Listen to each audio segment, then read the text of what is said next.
Hallelujah. Very good. God is good all the time. God is good. దేవుడు ప్రతి సమయంలో ఆయన మంచి దేవుడు అయినందుకు దేవుడికి వందనాలు చెల్లించాలి. అది మన యొక్క బాధ్యత అయింది. హల్లెలూయా. సంతోషం. యువరాజు వచ్చి మంచి సాక్ష్యం చెప్పాడు. చాలామంది తెలుసో తెలియదు. ఒక ఆల్మోస్ట్ 10 years అవుతా, 7 years బళ్ళారి బిట్టు అలా బళ్ళారి ముందు ఇక్కడ మన ఫెలోషిప్ వచ్చేవాడు రెగ్యులర్గా యవనస్తుడిగా ఉన్నప్పుడు. అయితే తనకు జాబ్ కుప్పల్లో దొరికింది కాబట్టి అక్కడ మెయిన్ నర్స్గా పనిచేసిన కుప్పల్ ఇన్స్టిట్యూట్ ఆఫ్ మెడికల్ సైన్స్ అని. సో తన పెళ్ళి ఈ రీతిగా ఉన్నప్పుడు దేవుడు అద్భుతాలు చేశాడు. దేవుడు చేసిన కార్యాలను బట్టి దేవుడికి వందనాలు. లాస్ట్ టైం మేము పోయినప్పుడు చెప్తున్నాడు. అయితే దేవుడు అద్భుత కార్యం చేసి ఇప్పుడు ఒక కుమారుని అనుగ్రహించినందుకు దేవునికి వందనాలు చెల్లిస్తున్నాం. హల్లెలూయా. అన్ని సాక్ష్యాలు బట్టి దేవుడికి స్తోత్రాలు. హల్లెలూయా. దేవుడు మంచి దేవుడా. అన్ని సమయంలో ఆయన మంచి దేవుడై ఉన్నాడు. ఆయన నమ్మిన బిడ్డల్ని చేయవిడకుండా ఎడబాయకుండా నడిపించే దేవుడు. అదే రీతిగా ఇప్పుడు చెప్పిన ఆ సోదరిని బట్టి అనారోగ్యం అస్వస్థలో ఉన్నప్పుడు మన దేవుని సన్నిధానికి వెళ్తే దేవుడు స్వస్థత పడుతుంది. డాక్టర్ దగ్గర వెళ్ళడానికి ఇష్టం, కానీ అయితే సన్నిధానికి దేవుని దగ్గర వెళ్ళినప్పుడే ఇంకా ప్రాబ్లమ్స్ ఎక్కువగా ఉంది అనుకుంటాం. అక్కడే సాతాను మనల్ని పనికి ఏం చేస్తుంది, సమస్యలో ఉండడానికి లేకపోతే మనకు విడుదల కాకుండా చేయాలనే ఆలోచన సాతానికి ఉంటుంది. మనం అప్పుడే నిలబడి దేవునికి దేవుడు నన్ను స్వస్థపరుస్తాడు, దేవుడు నాకు జయం అనుగ్రహిస్తాడని వెళ్తే దేవుడు తప్పకుండా మనకి అద్భుత కార్యం చేస్తాడు. అది చాలామందికి ఆ యొక్క సీక్రెట్ తెలియదు. అందుకొరకు ఒకసారి ఒక ఆమె దేవుడి సన్నిధికి ప్రతి ఆదివారం వెళ్ళేది. వెళ్తున్నప్పుడు ఏమైంది, తనకు ఒక సమస్య ఉండేది, ఆరోగ్యం. అయితే వెళ్తూ ఉంది కానీ ఆరోగ్యము ఆమెకి బాగా కావట్లేదు. ఒకరోజు చాలా మనసు ఇది నొప్పి చేసుకొని దేవుడి సన్నిధిలో ఏడుస్తూ అడిగిందంట, ఏం దేవా నేను ఇంత వస్తే నేను నన్ను స్వస్థపరచలేదు, నాకు ఆరోగ్యం ఇస్తలేదు కదా అని చెప్తున్నప్పుడు దేవుడు అన్నాడంట, నేను ఆరోగ్యం స్వస్థత అనుగ్రహించాలని ఎన్నోసార్లు నీ కొరకు ఎదురు చూస్తాను, కానీ నేను చేసేటప్పుడు నీవు రాలేదంటే నేను వస్తున్నాను కదంటే ఎప్పుడు వస్తున్నావు నువ్వు? వాక్యం స్టార్ట్ అయింది, వాక్యం మధ్యలోకి లేకపోతే అంతంలో వస్తున్నావు. బిగినింగ్లోనే వర్షిప్ లేకుంటే ఆరాధన టైంలో ఎన్నోసార్లు నేను ఎంతోమందిని స్వస్థపరిచాను, ఆరోగ్యాన్ని అనుగ్రహించాను, నువ్వెప్పుడు కనపడలేదు కాబట్టి నువ్వు మిస్ అయిపోయి. సో ఆ రీతిగా కొన్నిసార్లు మనము దేవుని సన్నిధానికి వెళ్లకుండా ఉంటే మనము పొందవలసిన ఆశీర్వాదము, మనము పొందుకోవలసిన ఆరోగ్యం మనం పొందగలిగాం. సో దేవుడికి కావాల్సింది ఏమంటే ఆయన సన్నిధానికి వెళ్తే ఆయన స్వస్థపరిచే దేవుడు. హల్లెలూయా. ఓకే, దయచేసి చిన్నపిల్లలు కొంచెం తల్లిదండ్రులు కొంచెం వారు నెమ్మదిగా ఉంచేటట్టు చూడండి. అంటే చిన్నపిల్లలకు చాలా చిన్న పిల్లలు కాదు, కొంతమంది స్టూడెంట్స్ ఉన్నారు చిన్నవాళ్ళు, అంటే ఎల్కేజీ యూకేజీ ఫస్ట్ స్టాండర్డ్ వాళ్ళు కొంచెము అటు ఇటు తిరగడము మాట్లాడడం అనేది ఉంటుంది. దయచేసి నేర్పించండి. దేవుని సన్నిధానం ఉన్నాం మనము, దేవునికి మనము గౌరవించాలనేది మన పిల్లలకు నేర్పిస్తే కుదురుగా ఉంటారు. హల్లెలూయా. ఓకే, ఎందుకంటే చాలాసార్లు మనము, నాకు బాగా తెలుసు ఒక పాస్ట్ గారి కొడుకు మధుకడ తెలుసు, అలా నాయక్ అని వాళ్ళు సెంటర్కి వచ్చినప్పుడు ఆ పిల్లవాడు 5 years 6 years ఎంత నెమ్మదిగా అంటే అంత నెమ్మదిగా కూర్చున్నాడు. అసలు ఏమనలేదు. అంత మీటింగ్ 10:30 11 అయింది. నేను భోజనం ఆ టైంలో పెడితే అప్పుడు కూర్చున్నాడు. నేను పాస్టర్ మీ కొడుకు ఒక్క మాట అనుకున్న కూర్చున్నాడు, భోజనం కూడా అడగలేదు కదా అంటే, ఇలా బ్రదర్ నా వేళేవి, నేనంత పిల్లవాడిని దేవుని సన్నిధానంలో గలాట చేయకూడదు, లేచి నడవకూడదు, ఆకలి అని చెప్పొద్దు, దేవుడు నేను చూసాడానికి అందుకని నా కొడుకు ఎట్లంటే నిజంగా అంత చిన్న పిల్లవాడు ఆ రీతి ఉంటే మాకు చాలా సంతోషం. అంటే తల్లిదండ్రులు ఆ రీతిగా నేర్పించారు కాబట్టి ఆ రీతిగా నేర్చుకోవడం. సో అదే రీతిగా మనం కూడా మన పిల్లల్ని సరైన విధంగా నడిపించడానికి ప్రయత్నం చేస్తాం. హల్లెలూయా. ఓకే, ఆ వాక్యానికి వెళ్తామా? ఓకే, వాక్యానికి వెళ్ళే ముందు చిన్న తగ్గట్టు చెప్పి వాక్యానికి వెళ్తాను. హల్లెలూయా. ఒకరోజు ఒక పాస్టర్ గారు ప్రసంగం చేసే ముందు ఒక మాట అన్నాడంట, ఎంతమంది భార్య మాట విని నేను పని చేస్తాను, భార్య మాటనే వింటాను అనేవారు ఈ లైన్లో రాలేదు. ఏమే, భార్య మాట విని భార్య చెప్పినట్లు నడుచుకునే వారందరూ ఈ లైన్లో రండి. భార్య మాట నేను వినను, నేను చెప్పిందే నా ఇంట్లో నడుస్తుందని ఎవరు ఈ వైపు ఉన్నారమ్మంటే, ఇది పెద్ద లైన్ ఉందంట, ఈ లైన్లో 4-3 ఉన్నారు.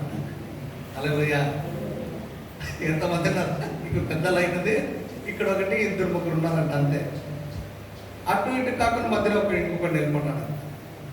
అన్నాడంటే, ఏంటా నువ్వు అక్కడన్నా వెళ్ళాలా ఇక్కడన్నా వెళ్ళాలా, నీకు భార్య మాట ఇంటేటట్టుంటే అటు ఎటు వెళ్ళు, లేకపోతే ఇక్కడ నిలబడచ్చు అంటే, సార్ భార్య ఎక్కడ వెళ్ళమని చెప్తుందని భార్య కొరకు వెయిట్ చేస్తున్నాను సార్ అన్నాడు. అర్థం అంటే ఇక్కడిక్కడ ఆయన డిసిషన్ తీసుకోవాలంటే భార్య పైన డిపెండ్ అయినాడు. అటువైపు వెళ్ళాలా ఇటువైపు వెళ్ళాలా. సో అట్లా చాలా మంది కొన్నిసార్లు మనం కూడా మన జీవితంలో అంతే. ఏమే సామాన్యంగా ఇది ఒక జోక్ లాగా ఉంది. అయితే దేవుని వాక్యంలో ప్రకారం మనం దేవుని కొరకు దేవుని మాట ప్రకారం జీవించాలనే మనసు మనలో ఉండాలి. ఎవరో మాట కొరకు, లేకపోతే చర్చికి వెళ్ళేది భార్య యొక్క ప్రోద్బలమెంట్ పోయేది కాదు, లేకపోతే ఎవరో ఒక దీని కొరకు కాదు, మనంతటా మనం వెళ్ళేది నేర్చుకుంటే అది ఆశ్చర్యకరం. ఇంకో కొంతమంది అటు లేదు ఇటు లేకుండా ఉండేది అది ఇంకా దారుణం. ఆ రీతిగా ఉండకుండా దేవుని సన్నిధికి వెళ్ళేది నేర్చుకుని ఉంటే మనం ఆశీర్వదించబడతాం. హల్లెలూయా. ఓకే, వాక్యాన్ని వెళ్తామా? మనం అందరూ కనిపిసుకొని వాక్యాన్ని కూడా మనం సిద్ధపరచుకుంటాం. స్తోత్రం ప్రభా. Thank you Jesus, thank you Jesus. Gracious Heavenly loving Father, we thank you, we praise you for your presence, O God. ಸ್ವಾಮಿ ನಿನ್ನ ಅದ್ಭುತ ಸನ್ನಿಧಾನಕ್ಕಾಗಿ ಸ್ತೋತ್ರ ಸಲ್ಲಿಸುತ್ತೇನೆ. Thank you for every testimony, O God. ಪ್ರತಿಯೊಂದು ಸಾಕ್ಷಿಯನ್ನು ನಿಮ್ಮ ಮೊದಲೇ ಕರ್ತನೆ. You are a God who hears the praise of your children. ನಿನ್ನ ಮಕ್ಕಳ ಪ್ರಾರ್ಥನೆಗೆ ಕಿವಿಗೊಡುವ ದೇವರನ್ನಾಗಿ. You will never forget your children when they cry. ನಿನ್ನ ಮಕ್ಕಳು ಮೊರೆಯುವಾಗ ಎಷ್ಟು ಮಕ್ಕಳನ್ನು ಮರೆತು ಹೋಗಬಾರದಲ್ಲ. Tonight, O God, ಸ್ವಾಮಿ ರಾತ್ರಿ ವೇಳೆ as we are all waiting ನಾವೆಲ್ಲರೂ ಕೂಡ ಕಾದಿರುವಾಗ to hear your word, O God, ನಿನ್ನ ವಾಕ್ಯವನ್ನು ಕೇಳಿಸಿಕೊಳ್ಳುವುದಕ್ಕಾಗಿ you speak to us. ನಮ್ಮೊಟ್ಟಿಗೆ ನೀನು ಮಾತನಾಡಯ್ಯ. You have eternal words, O God. ಹೌದು ಸ್ವಾಮಿ, ನಿತ್ಯ ಕೂಡ ಮಾತನಾಡಲು ಉಂಟು. Lord, as we are going to hear your word, O God, ನಿನ್ನ ವಾಕ್ಯವನ್ನು ಸಹ ಕೇಳಿಸಿಕೊಳ್ತಿರ್ಬೇಕಾದ್ರೆ give us the ears of hearing and a heart of understanding. ಸ್ವಾಮಿ ಕೇಳಿಸಿಕೊಳ್ತಕ್ಕ ಕಿವಿಗಳನ್ನು ಗ್ರಹಿಸ್ತಕ್ಕಂಥ ಹೃದಯವನ್ನು ಕೊಡಲ್ಲ. I bring every water thought under the subjection of the Holy Spirit. ಪ್ರತಿಯೊಂದು ಆಲೋಚನೆಗಳನ್ನು ಪವಿತ್ರಾತ್ಮ ಅಧೀನಕ್ಕೆ ಒಳಪಡಿಸ್ತೇನೆ. Coming against every principalities, powers of the darkness, ಎಲ್ಲದಕ್ಕರ ಶಕ್ತಿ ವಿರೋಧವಾಗಿ ಸದಲು ಬರ್ತಾ possessing your promises. Swami ವಾಗ್ದಾನಗಳನ್ನು ಸ್ವತಂತ್ರಿಸಿಕೊಂಡವರಾಗಿ In Jesus' precious name I pray. ಯೇಸುವಿನ ಶ್ರೇಷ್ಠವಾದ ನಾಮದಲ್ಲಿ ಪ್ರಾರ್ಥಿಸಿದ್ದೇವೆ ತಂದೆಯೇ. Amen. Amen. Hallelujah. Hallelujah. Okay, let's turn our Bibles to Genesis chapter 28, Yes, sir. 50 verse. ಈ ಸಮಯದಲ್ಲಿ ಆದಿಕಾಂಡ 28ನೇ ಅಧ್ಯಾಯ 15ನೇ ವಾಕ್ಯವನ್ನು ನೋಡೋಣ. ಆದಿಕಾಂಡ 28ನೇ ಅಧ್ಯಾಯ 15ನೇ ವಾಕ್ಯ. 28 and the 15th verse. ಆದಿಕಾಂಡ 28ನೇ ಅಧ್ಯಾಯ 15ನೇ ವಚನ. Okay. And behold, I am with thee, and will keep thee in all places whither thou goest, and will bring thee again into this land. For I will not leave thee until I have done that which I have spoken to thee. ಇದಲ್ಲದೆ ನಾನು ನಿನ್ನ ಸಂಗಡ ಇದ್ದು ನೀನು ಹೋಗುವ ಎಲ್ಲಾ ಸ್ಥಳಗಳಲ್ಲಿ ನಿನ್ನನ್ನು ಕಾಪಾಡಿ ತಿರುಗಿ ಈ ದೇಶಕ್ಕೆ ಬರಮಾಡುತ್ತೇನೆ. ನಾನು ನಿನಗೆ ಹೇಳಿದ್ದನ್ನೆಲ್ಲ ನೆರವೇರಿಸಿದ ಹೊರತು ಬಿಡುವುದಿಲ್ಲ ಅಂದನು. Hallelujah. Hallelujah. Who was telling this word to Jacob? ಈ ಮಾತನ್ನ ಯಾಕೋಬನಿಗೆ ಯಾರು ಹೇಳ್ತಾ ಇದ್ದಾರೆ ಇಲ್ಲಿ? God has appeared unto Jacob. ದೇವರು ಯಾಕೋಬನಿಗೆ ಕಾಣಿಸಿಕೊಂಡು, We know that Jacob was running away from his house. ನಮ್ಮೆಲ್ಲರೂ ಸಹ ಗೊತ್ತು, ಆ ಸಂದರ್ಭದಲ್ಲಿ ಯಾಕೋಬ ತನ್ನ ತಂದೆಯ ಮನೆಯನ್ನು ಬಿಟ್ಟು ಓಡಿ ಹೋಗ್ತಾ ಇದ್ದ ದೂರ. Jacob was in tension and anxiety because he has taken the birthright of his brother. ತನ್ನ ಅಣ್ಣನ ಜ್ಯೇಷ್ಠ ಅಕ್ಕನ ಆತನು ಪಡ್ಕೊಳ್ಳೋದಕ್ಕಾಗಿ ಕಸ್ದುಕೊಳ್ಳೋದಕ್ಕಾಗಿ ಅಣ್ಣ ಎಲ್ಲಿ ತನ್ನ ವಿಷಯದಲ್ಲಿ ಕೋಪ ಮಾಡ್ಕೊಳ್ಳೋಣ ಅಥವಾ ತನ್ನ ಏನಾದ್ರು ಮಾಡ್ತಾನೋ ಭಯದಿಂದ ಮನೆ ಬಿಟ್ಟು ಯಾಕೋಬು ಬೇರೆ ಕಡೆ ಓಡಿ ಹೋಗ್ತಾ ಇದ್ದ. So Jacob was going away from his father's house with fear and anxiety. ಒಂದು ಭಯದಿಂದ ಒಂದು ಆತಂಕದಿಂದ ಯಾಕೋಬ ತಂದೆ ಮನೆ ಬಿಟ್ಟು ಆತನು ಹೋಗ್ತಾ ಇದ್ದಾನೆ. So he came to a place near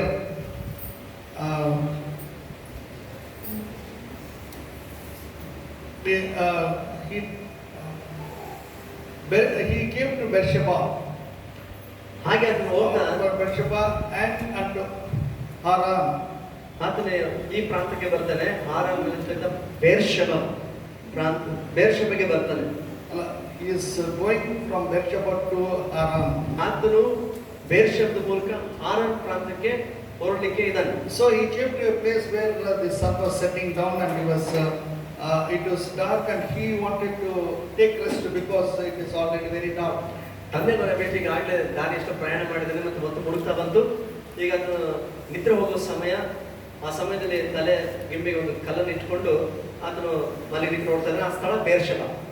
ನಾನು ಅದೆಲ್ಲ ಹೇಳಿಲ್ಲ, ಅದು ಹೇಳ್ಬೇಕು. Okay, so he took a stone and made it as a pillow and he slept it. ನೋಡಿ ಅದ ದಾರಿ ಆ ಸಮಯದಲ್ಲಿ ಅದನ್ನು ಮಲಗುವ ಸಂದರ್ಭದಲ್ಲಿ ಕಲ್ಲನ್ನು ತೆಗೆದುಕೊಂಡು ತಲೆಗಿಂಬಾಗಿ ಇಟ್ಕೊಂಡು ಅದನ್ನು ಮಲಗಿದ. Suddenly he dreamt a dream. ಆ ಸಮಯದಲ್ಲಿ ಒಂದು ಕನಸು ಬಂದಿತ್ತು. In the dream there was a big ladder from heaven to earth and the angels were ascending and descending over that ladder. ಆ ಕನಸಲ್ಲಿ ಅದನ್ನು ಕಂಡಿದ್ದೇನಪ್ಪ ಅಂತಂದ್ರೆ ಒಂದು ನಿಚ್ಚಣಿಕೆಯನ್ನು ನೋಡ್ತಾ ಇದ್ದಾನೆ. ಅದು ಭೂಮಿಯಿಂದ ಆಕಾಶದ ಮಟ್ಟಿಗೆ ಅದು ಅಷ್ಟು ಎತ್ತರ ಇದೆ. ಆ ಒಂದು ನಿಚ್ಚಣಿಕೆಯಲ್ಲಿ ದೇವದೂತರು ಹತ್ತಾ ಇದ್ದಾರೆ ಮತ್ತು ಇಳಿತಾ ಇದ್ದಾರೆ. And the Lord was above that ladder and he spoke to Jacob. ಮತ್ತೆ ದೇವರು ಆತ ಉನ್ನತನಾಗಿ ಉನ್ನತ ಆಸೀನನಾಗಿ ಯಾಕೋಬನೊಟ್ಟಿಗೆ ಮಾತನಾಡ್ತಾ ಇದ್ದಾನೆ. And God was addressing to Jacob. ದೇವರು ಯಾಕೋಬನೊಟ್ಟಿಗೆ ಅದನ್ನು ಮಾತನಾಡಿ ಹೇಳ್ತಾ ಇದ್ದಾನೆ. I am the Lord of God of Abraham, their father, and the God of Isaac. ನಿನ್ನ ತಂದೆಯಾಗಿರೋ ನಿನ್ನ ಪಿತೃಗಳಾದ ಅಬ್ರಹಾಮ ಇಸಾಕ ಇವರ ದೇವರನಾಗಿದ್ದೇನೆ.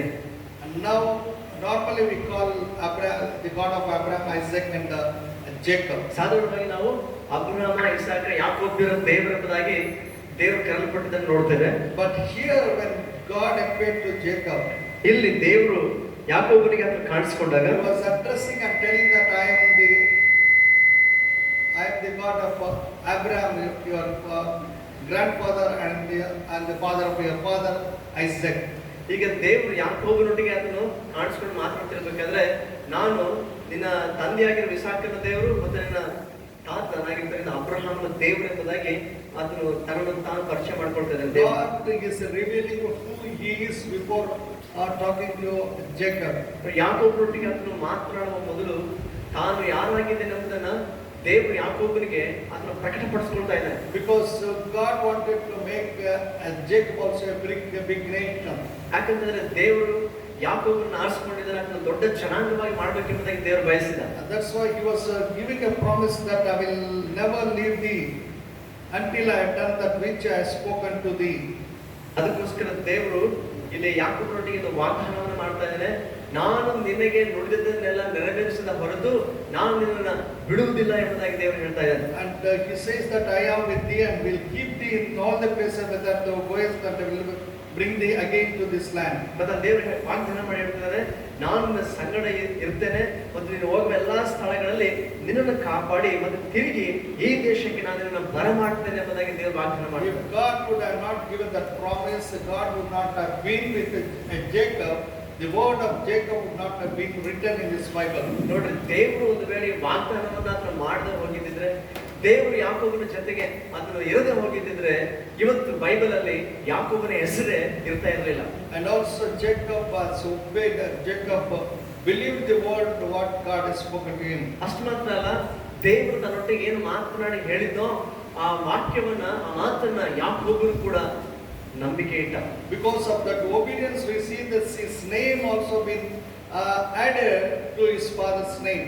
ಆತನ ಮಾತನ್ನ ನಂಬಿ ವಿಧೇಯನಾಗಿದ್ದಕ್ಕಾಗಿ ನಾವು ನೋಡ್ತೇವೆ ತನ್ನ ತಾತ ಮತ್ತು ತಂದೆಯ ಹೆಸರಿನ ಜೊತೆಗೆ ಆತನ ಹೆಸರನ್ನು ಕೂಡ ದೇವರು ಸೇರಿಸಿದೆ ಎಂಬುದಾಗಿ ನೋಡ್ತೇವೆ. That's why in the Old Testament we call many people, they call the name of the God like the God of Abraham, Isaac and Jacob. ಅದಕ್ಕೆ ನೋಡ್ತಾ ಆಡಳಿಕೆ ಕಾಲದಲ್ಲಿ ಬಹಳ ಜನ ಭಕ್ತರು ಸೊ ದೇವರನ್ನ ಕುರಿತು ಮಾತನಾಡ್ತಿರ್ಬೇಕಾದ್ರೆ ಅವ್ರು ಹೇಗೆ ಹೇಳ್ತಾರೆ, ಅಬ್ರಹಾಮ, ಇಸಾಕ, ಯಾಕೋಬ್ಯರ ದೇವರು ಎಂಬುದಾಗಿ ದೇವರ ಕುರಿತು ಮಾತನಾಡದೆ ನೋಡ್ತಾರೆ. And many times God appeared to many people and revealed himself that I am the God of Abraham, Isaac and Jacob. ಅಷ್ಟು ಮಾತ್ರ ದೇವರು ಕೂಡ ಅನೇಕರೊಟ್ಟಿಗೆ ಆತನು ಪ್ರತ್ಯಕ್ಷನಾಗಿ ಮಾತನಾಡೋ ಸಂದರ್ಭದಲ್ಲಿ ನಾನು ಅಬ್ರಹಾಮನ ದೇವರು, ಇಸಾಕನ ದೇವರು, ಯಾಕೋಬನ ದೇವರು ಅಂತಾಗಿ ಕೂಡ ದೇವರು ಹೇಳಿದಾಗಿ ನೋಡ್ತೇವೆ. So that is called a patriotic, the name of Abraham, Isaac, the three people called patriot. ನಾನು ನೋಡುವಾಗ ಅಬ್ರಹಾಮ, ಇಸಾಕ, ಯಾಕೋಬ ಈ ಮೂವರು ಕೂಡ ಆ ಜನಾಂಗದ ಮೂಲ ಪಿತೃಗಳಾಗಿ ಅವರು ಕರೆಯಲ್ಪಡ್ತಾ ಇದ್ದಾರೆ. So we see that Jacob lived 147 years. ನಾವು ನೋಡ್ತೇವೆ ಯಾಕೋಬನು 147 ವರ್ಷ ಆತನು ಬದುಕಿದ. Though his beginning was like a person who was deceived everybody. ಆತನ ಪ್ರಾರಂಭ ಹಂತದಲ್ಲಿ ನೋಡ್ತೇವೆ ಎಲ್ಲರನ್ನು ಕೂಡ ಒಂದು ರೀತಿಯಲ್ಲಿ ವಂಚಿಸಿದಂತ ವ್ಯಕ್ತಿಯಾಗಿ ಆತನು ಕಂಡು ಬರ್ತಾನೆ. He was a deceiver in the beginning of his life. ತನ್ನ ಜೀವನದ ಪ್ರಾರಂಭದಲ್ಲಿ ಒಬ್ಬ ವಂಚಕನಾಗಿದ್ದ, ಮೋಸಗಾರನಾಗಿದ್ದ. But after a visitation of God in his life, we see that he was depending upon God. ಆದ್ರೆ ದೇವರು ಆತನಿಗೆ ಕಾಣಿಸ್ಕೊಂಡ ಮೇಲೆ, ದೇವರ ದರ್ಶನ ಆತನಿಗೆ ಆದ್ಮೇಲೆ ನೋಡ್ತೇವೆ ಆತನ ಜೀವನ ಮಾರ್ಪಟ್ಟಿದ್ದು, ಸಂಪೂರ್ಣವಾಗಿ ದೇವರ ಮೇಲೆ ಆತ್ಕೊಂಡಂತ ವ್ಯಕ್ತಿಯಾಗಿ ಆತನು ಕಂಡು ಬರ್ತಾನೆ. Again, while coming back to his native place, we see that he struggled with the angel of God and fought, and he became Israel. ನೋಡೋಣ, ಆದ್ರೆ ಹಿಂದಿರುಗಿ ತನ್ನ ಸ್ವಂತ ಪ್ರದೇಶಕ್ಕೆ, ಸ್ವಂತ ಊರಿಗೆ ಬರೋ ಸಂದರ್ಭದಲ್ಲಿ ಕೂಡ ನೋಡ್ತೇವೆ. ಸ್ವದೇಶಕ್ಕೆ ಬರುವಾಗ ದೇವರ ಸಂಗಡ ಆತನ ಹೋರಾಡಿದ ಆ ಸಂದರ್ಭದಲ್ಲಿ ಆತನ ಹೆಸರು ಇಸ್ರೇಲ್ ಆಗಿ ಕೂಡ ಮಾರ್ಪಟ್ಟಿದ್ದಾಗಿ ಸಹ ನೋಡ್ತೇವೆ. Because of that faith in God, we see that when he was dying, he laid on the what you call this his hand stick, and he left his last breath thinking of about God. ಮತ್ತೆ ಮುಂದೆ ತನ್ನ ಜೀವನದಲ್ಲಿ ನಾವು ನೋಡ್ತೇವೆ, ಕೊನೆ ಸಂದರ್ಭದಲ್ಲಿ ದೇವರ ಜೊತೆಗಿಂತ ಭರವಸೆ ಅದಕ್ಕೆ ಎಷ್ಟು ಮಟ್ಟಿಗೆ ಇತ್ತು ಅಂತ ಕಂಡು ಬರುತ್ತೆ. ಆ ನಂಬಿಕೆಯಿಂದಾಗಿ ಯಾಕೋಬನು ಆ ಕೋಲೂರುವ ಕೈ ಇನ್ನು ಕೋಲು ಊರ್ತಾರಲ್ಲ ವಯಸ್ಸಾದಾಗ ಅದ್ರ ಮೇಲೆ ಅದನ್ನು ಬಾಗಿ ಹಾಕಿಕೊಂಡು ದೇವರಿಗೆ ನಮಸ್ಕರಿಸಿ ಆತನು ತನ್ನ ಕೊನೆ ಉಸಿರು ಹೇಳಿದ್ದಾನೆ. Because Jacob knew that he was not being left by God at any time of his life. ಯಾಕಂದ್ರೆ ಯಾಕೋಬನಿಗೆ ಚೆನ್ನಾಗಿ ಗೊತ್ತಿತ್ತು, ತನ್ನ ಜೀವನದ ಯಾವ ಹಂತದಲ್ಲಿ ಕೂಡ, ಯಾವ ಪರಿಸ್ಥಿತಿಯಲ್ಲಿ ಕೂಡ ದೇವರು ಅದನ್ನು ಕೈ ಬಿಡಲಿಲ್ಲ. His life was not what you call a very smooth life. ನೋಡ್ರಿ, ಆತನ ಜೀವನ ಆತನು ಬಂದ ಹಾದಿ ಅದು ತುಂಬಾ ಸರಳವಾಗಿ ಇರಲಿಲ್ಲ. He had many obstacles, very difficulties, very problems and trials in his life. ತನ್ನ ಜೀವನದಲ್ಲಿ ಬಹಳಷ್ಟು ಹೋರಾಟ, ಶ್ರಮೆ, ತೊಂದರೆಗಳು ಇವೆಲ್ಲದರ ಮಧ್ಯದಲ್ಲಿ ಯಾಕೋಬ ಹಾದು ಬಂದ. But in all these things, God preserved him because of his word, promise that I will never leave thee. ಎಲ್ಲ ಪರಿಸ್ಥಿತಿಗಳ ಮಧ್ಯದಲ್ಲಿ ಕೂಡ ದೇವರ ವಾಗ್ದಾನ ಏನಾಗಿತ್ತು, ನಾನು ನಿನ್ನನ್ನು ಬಿಡುವುದಿಲ್ಲ ಎಂಬುದಾಗಿ ಆ ವಾಗ್ದಾನದ ಮೇರೆಗೆ ಆತನು ಸಂರಕ್ಷಿಸಲ್ಪಟ್ಟು.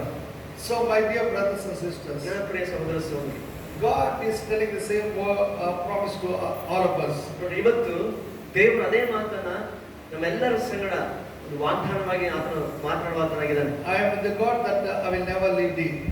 ನಾನು ನಿನ್ನ ದೇವರಾಗಿದ್ದೇನೆ, ನಾನು ಎಂದಿಗೂ ನಿನ್ನನ್ನ ಕೈ ಬಿಡುವುದಿಲ್ಲ. So God's promise is that he is ever with us. ನೋಡಿ, ನಮ್ಮ ಸಂಗಡ ಯಾವಾಗ್ಲೂ ಆತ ಇರ್ತೀನಿ ಅನ್ನುವಂತ ವಾಗ್ದಾನವನ್ನ ದೇವರನ್ನು ಕೊಡ್ತಾ ಇದ್ದಾನೆ. In every word they called what he called never leave thee is asab. The word is called with asab. ಅಸಾಬ್ ಎನ್ನುವಂತ ಪದ ಇಬ್ರು ಭಾಷೆಯಲ್ಲಿ ಬಳಸಲ್ಪಟ್ಟಿದೆ. ಆ ಮಾತಿಗೆ ಅರ್ಥ ದೇವರ ಒಂದು ವಾಗ್ದಾನ, ಎಂದಿಗೂ ನಿನ್ನನ್ನ ಬಿಡುವುದಿಲ್ಲ ಅಂತ ಮಾತು. That means it is a strong word that never will shake. Never God forgets you. ಅದು ಇಬ್ರು ಭಾಷೆಯಲ್ಲಿ ತುಂಬಾ ಫಲವಾದಂತ ಒಂದು ಪದವಾಗಿರ್ತದೆ. ಅಂದ್ರೆ ದೇವರು ಯಾವತ್ತೂ ಕೂಡ ನೀನು ಮರೆತು ಹೋಗಲ್ಲ, ನಿನ್ನ ಜೊತೆಗೆ ಇರ್ತಾನೆ. It is a word which is unshakable. ಅದು ಕದಲಿಸಲ್ಪಡದಂತ ರೀತಿ ದೃಢವಾಗಿರ್ತಕ್ಕಂಥ ಒಂದು ಅರ್ಥ ಕೊಡುವಂತ ಪದವಾಗಿರ್ತದೆ. Because many times we see that we give so many promises to the people. ನೋಡಿ, ನಾವು ನಮ್ಮ ಜೀವನ ಅನೇಕ ಸಲ ನೋಡ್ತೇವೆ, ಜನರಿಗೆ ನಾವು ಮಾತು ಕೊಡ್ತೀವಿ, ಪ್ರಮಾಣ ಮತ್ತೆ ಒಂದು ಮಾತು ಕೊಡ್ತೀವಿ. But the time comes, people leave us. ಅದು ಸಮಯ ಬಂದಾಗ ಮಾತು ಕೊಟ್ಟವರು ಮಾತು ತಪ್ಪೇ ಬಿಡ್ತಾರೆ. But God says that I will never forget and I will never leave you as a human being. ಅದ್ರ ದೇವರಲ್ಲಿ ಹೇಳ್ತಾ ಇದ್ದಾನೆ, ಮನುಷ್ಯನ ತರ ನಾನು ನಿನ್ನ ವಿಷಯದಲ್ಲಿ ಇರೋದಿಲ್ಲ, ಅಂದ್ರೆ ಆತ ನಾನು ಕೈ ಬಿಡೋದಿಲ್ಲ, ಮರೆಯುವುದಿಲ್ಲ ಅಂತ ದೇವರು ಹೇಳ್ತಾ ಇದ್ದಾನೆ. So why God is so much interested in man? ಯಾಕೆ ದೇವರು ಮನುಷ್ಯನ ವಿಷಯದಲ್ಲಿ ಅಷ್ಟರ ಮಟ್ಟಿಗೆ ಅದನ್ನು ಶ್ರದ್ಧೆ ಉಳ್ಳವನಾಗಿದ್ದಾನೆ? Why God says that I will never leave us? ಯಾವತ್ತೂ ಕೂಡ ನಮ್ಮನ್ನು ಬಿಡುವುದಿಲ್ಲ, ಮರೆಯುವುದಿಲ್ಲ ಅಂತ ಯಾಕೆ ಅಂತ ಹೇಳ್ತಾ ಇದ್ದಾನೆ? Why God is so interested in us? ಯಾಕೆ ನಮ್ಮ ವಿಷಯದಲ್ಲಿ ದೇವರು ಅಷ್ಟು ಆಸಕ್ತನಾಗಿದ್ದಾನೆ? So he is a God who doesn't want to forget us. ನಮ್ಮನ್ನು ಯಾವತ್ತೂ ಕೂಡ ಮರೆಯುವಂತನ ಅಲ್ಲ ಆತನು. And 3 verses today I will tell why God he will never leave us. ಯಾಕೆ ದೇವರು ನಮ್ಮನ್ನ ಮರೆಯುವುದಿಲ್ಲ ಈ ವಿಷಯದ ಕುರಿತು 3 ವಿಷಯಗಳನ್ನ ಒಟ್ಟಿಗೆ ಮಾತಾಡಲಿಕ್ಕೆ ಬಯಸ್ತಾರೆ. Deuteronomy chapter 4 and 31st verse. ಧರ್ಮೋಪದೇಶಕಾಂಡ 3ನೇ ಅಧ್ಯಾಯ 31ನೇ ವಚನ. Deuteronomy chapter 4 and 31st verse. ಧರ್ಮೋಪದೇಶಕಾಂಡ 4ನೇ ಅಧ್ಯಾಯ 31ನೇ ವಚನ. For the Lord thy God is a merciful God, he will not forsake thee, neither destroy thee nor forget the covenant of their fathers which he sware unto them. ನಿಮ್ಮ ದೇವರಾದ ಯೆಹೋವನು ಕನಿಕರವುಳ್ಳ ದೇವರಾದ್ದರಿಂದ ಆತನು ನಿಮ್ಮನ್ನು ಅಲಕ್ಷ್ಯ ಮಾಡುವುದಿಲ್ಲ, ನಾಶನಕ್ಕೆ ಬಿಡುವುದಿಲ್ಲ.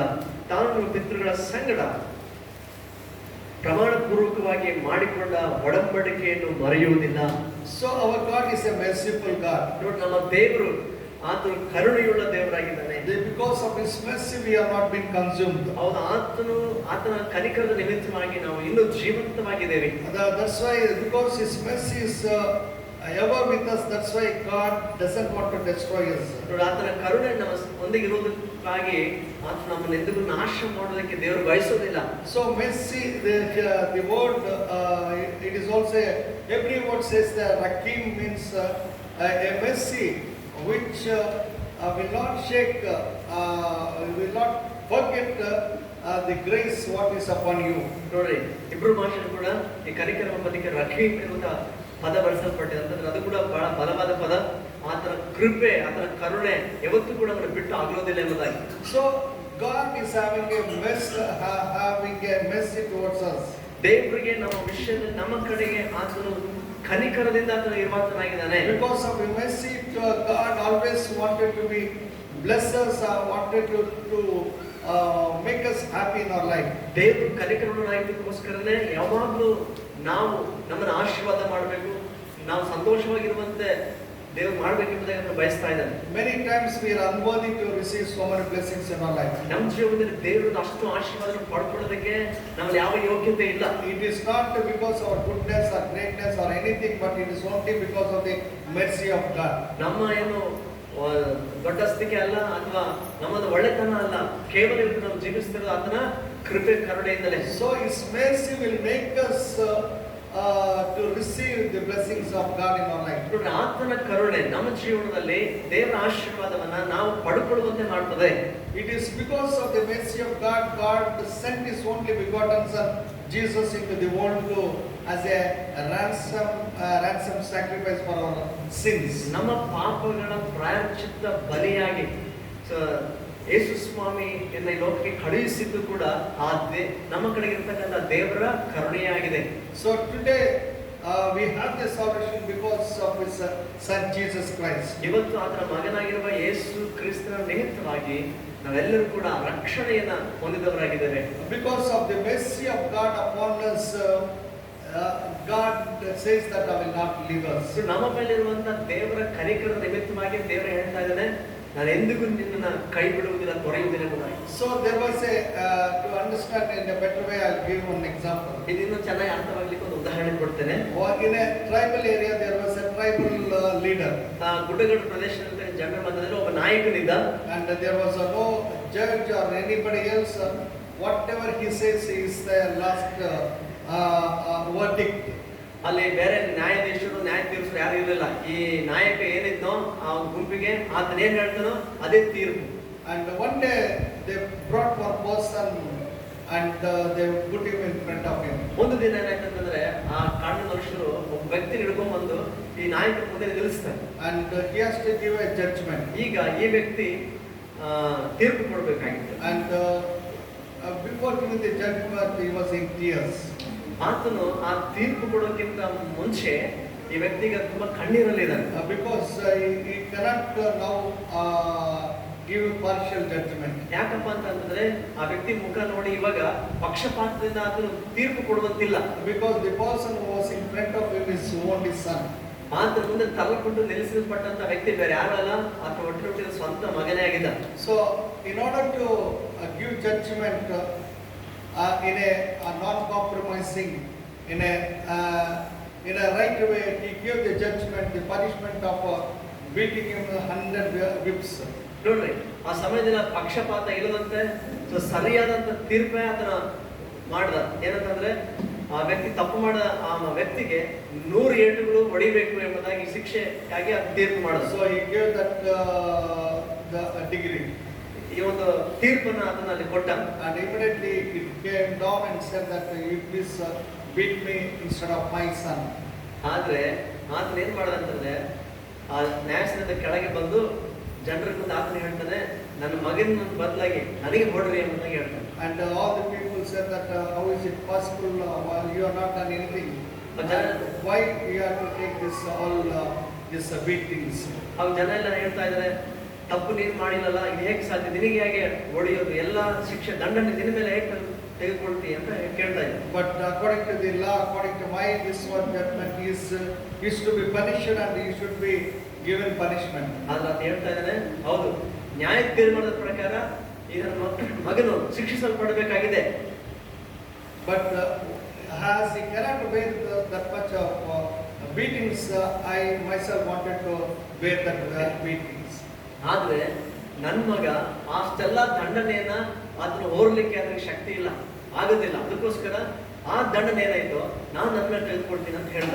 And as they were beating his father, ಆಗ ಅವರು ತಂದೆ ಇಚ್ಛೆಯಂತೆ ಆತನನ್ನ ಹೊಡಿತಾ ಇರಬೇಕಾದ್ರೆ, as father was beaten, the son really was now repented about his sin. ನೋಡ್ರಿ, ಆ ದಂಡನೆ ತನ್ನ ತಂದೆಗೆ ಬೀಳೋದನ್ನ ನೋಡಿ ಆ ಮಗ ಅವತ್ತು ಪಶ್ಚಾತ್ತಾಪ ಪಟ್ಟ, ತಾನು ಮಾಡಿದ ತಪ್ಪಿಗೆ ಅದಕ್ಕೆ ಪಶ್ಚಾತ್ತಾಪ ಆಯ್ತು.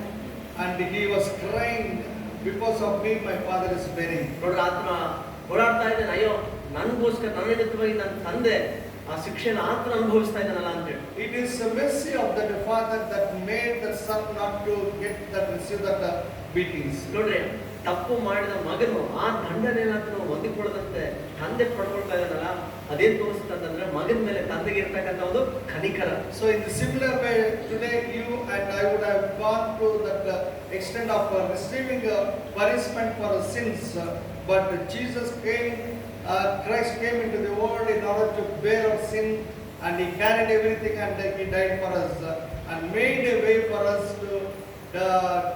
to be redeemed from our sins. ಅದೇ ರೀತಿ ನೋಡ್ಬೇಕು, ತಪ್ಪು ನಾವು ಮಾಡಿದ್ವಿ, ಪಾಪದ ಶಿಕ್ಷೆ ನಮಗೆ ಬರಬೇಕಾಗಿತ್ತು. ಆದ್ರೆ ಆ ಎಲ್ಲ ದೋಷ ಫಲವನ್ನ ಕರ್ತನಾದ ಯೇಸು ಕ್ರಿಸ್ತನ ಆತನ ಲೋಕದಲ್ಲಿ ಬಂದು ನಮ್ಮ ಪರವಾಗಿ ಆತನ ದಂಡನೆಯನ್ನ ಶಿಲುಬೆ ಮೇಲೆ ಅದನ್ನ ಅನುಭವಿಸಿ ಪ್ರಾಯಶ್ಚಿತ್ತವನ್ನು ಮಾಡಿ ತಂದೆ ಬಳಿಗೆ ನಾವೆಲ್ಲರೂ ಕೂಡ ಹೋಗೋದಕ್ಕೋಸ್ಕರ ಮಾರ್ಗವನ್ನ ಆತನು ಸಿದ್ಧ ಮಾಡಿದ. So that is the mercy, that is the love of God. ಹೌದು, ಅದುವೇ ದೇವರ ಒಂದು ಪ್ರೀತಿ, ಆತನ ಒಂದು ಕನಿಕರವಾಗಿದೆ. So today, because of the mercy of God, God doesn't want to leave us. ನೋಡ್ರಿ, ಆ ದೇವರ ಪ್ರೀತಿ ಆತನ ಕನಿಕರದ ನಿಮಿತ್ತವಾಗಿ ಇವತ್ತು ದೇವರನ್ನ ಯಾರನ್ನು ಕೂಡ ಆತನು ಬಿಡುವುದಕ್ಕೆ ಆತನಿಗೆ ಇಷ್ಟ ಇಲ್ಲ. According to the promise, God is always with us and he will never leave us. ಆತನ ವಾಗ್ದಾನದ ಮೇರೆಗೆ ದೇವರು ಯಾವಾಗಲೂ ನಮ್ಮ ಸಂಗಡ ಇರ್ತಾನೆ, ನಮ್ಮನ್ನ ಎಂದಿಗೂ ಕೂಡ ದೇವರು ಅದನ್ನ ಕೈ ಬಿಡೋದಿಲ್ಲ. If at all you think that God has left you, probably you would have left the God. ಬಹುಶಃ ಒಂದು ವೇಳೆ ನೀವೇನಾದ್ರೂ ದೇವರನ್ನು ಬಿಟ್ಬಿಟ್ಟಿದ್ದಾರೆ ಅಂತ ಅಂದ್ಕೊಳ್ಳೋದಾದ್ರೆ ಅದಲ್ಲ, ನಿಜವಾಗಿ ಹೇಳ್ಬೇಕಂದ್ರೆ ನೀವೇ ದೇವರೆಲ್ಲಾದ್ರೂ ಬಿಟ್ಟಿರ್ತೀರಾ. Many times we will forget and we would have forgotten, gone away from God. ಅನೇಕ ಸಾರಿ ನಾವೇ ದೇವರನ್ನು ಮರೆತು ದೇವರಿಂದ ದೂರ ಹೋಗ್ಬಿಟ್ಟಿರ್ತೀವಿ. Like Naomi in the Old Testament who left the house of bread and went to Moab. ಮತ್ತೆ ಹಳೆ ಒಡಂಬಡಿಕೆಯಲ್ಲಿ ನಾವು ನೋಡೋ ಪ್ರಕಾರ ನವೋಮಿ ಯಾವ ರೀತಿ ಅವತ್ತು ರೊಟ್ಟಿಯ ಮನೆಯಾಗಿದ್ದಂತ ಆ ಪ್ರಾಂತವನ್ನು ಬಿಟ್ಟು ಮೋವಾಬ್ ಪ್ರಾಂತಕ್ಕೆ ಆಕೆ ಹೋಗ್ಬಿಟ್ರು.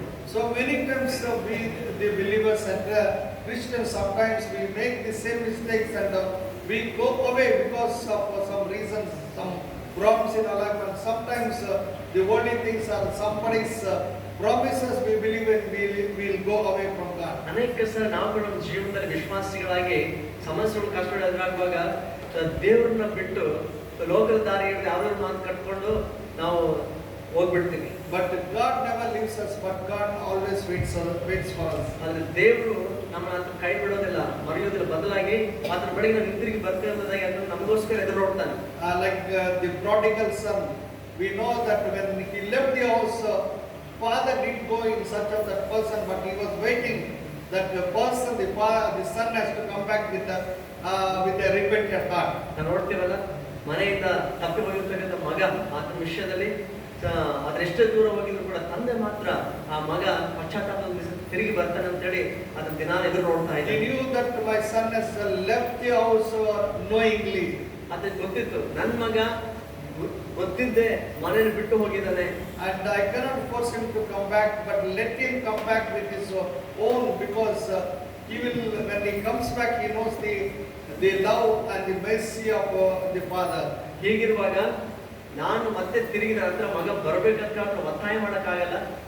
ಬದಲಾಗಿ ಆತನೇ ತಿಳ್ಕೊಂಡು ತನ್ನ ಸ್ವಂತ ಬುದ್ಧಿಯಿಂದ ತನ್ನ ಹತ್ರ ಹಿಂತಿರುಗಿ ಬರಬೇಕೆಂಬುದಾಗಿ ಮಗನಿಗೋಸ್ಕರ ದಾರಿ ನೋಡ್ತಾ ಇದ್ದ. When the son came, father didn't have the anger or wanted to punish the son, because he was a merciful God. ಆದ್ರೆ ನೋಡ್ರಿ, ಮಗ ಹಿಂತಿರುಗಿ ಬಂದಾಗ ಅಲ್ಲಿ ತಂದೆ ಎಷ್ಟು ಮಾತ್ರ ಕೂಡ ಮಗನ ಹೊಡಿಬೇಕು, ದಂಡಿಸ್ಬೇಕೆಂಬುದಾಗಿ ಬಯಸಲಿಲ್ಲ. ಬದಲಾಗಿ ಕನಿಕರದ ನಿಮಿತ್ತವಾಗಿ ಆ ಮಗನ ಅದನ್ನು ಸೇರಿಸ್ಕೊಂಡ. Because father knew that the son came back with a repentant heart. ಯಾಕಂದ್ರೆ ತಂದೆಗೆ ಗೊತ್ತಾಯ್ತು ಏನಂತಂದ್ರೆ ಆ ಮಗ ನಿಜವಾಗ್ಲೂ ಕೂಡ ಪಶ್ಚಾತ್ತಾಪದ ಹೃದಯದಿಂದ ಹಿಂತಿರುಗಿ ಬಂದಿದ್ದಾನೆ ಎಂಬುದಾಗಿ ತಂದೆ ಅರ್ಥಕೊಂಡ. Normally we the persons, we wanted to give punishment and teach him another lesson, then we wanted to take him back. ಸಾಧಾರಣವಾಗಿ ಮನುಷ್ಯ ನಾವೇನು ಆಲೋಚನೆ ಮಾಡ್ತೀವಿ ಅಂತಂದ್ರೆ, ತಪ್ಪು ಮಾಡಿ ಬಂದ ಮೇಲೆ ಅವನಿಗೆ ಇನ್ನೊಂದು ಪಾಠ ಕಲಿಸಿ ಆಮೇಲೆ ಅವನು ಹತ್ರ ಕರ್ಕೋಬೇಕಂತ ನಾವು ನೋಡ್ತೇವೆ. But that is unconditional love and mercy of God that makes us to come back, that makes him to take back to him. ಆದ್ರೆ ಅಳತೆ ಇಲ್ಲದಂತ ದೇವರ ಕನಿಕರ ಆ ಪ್ರೀತಿ ಅಲ್ಲಿ ನೋಡ್ತೇವೆ.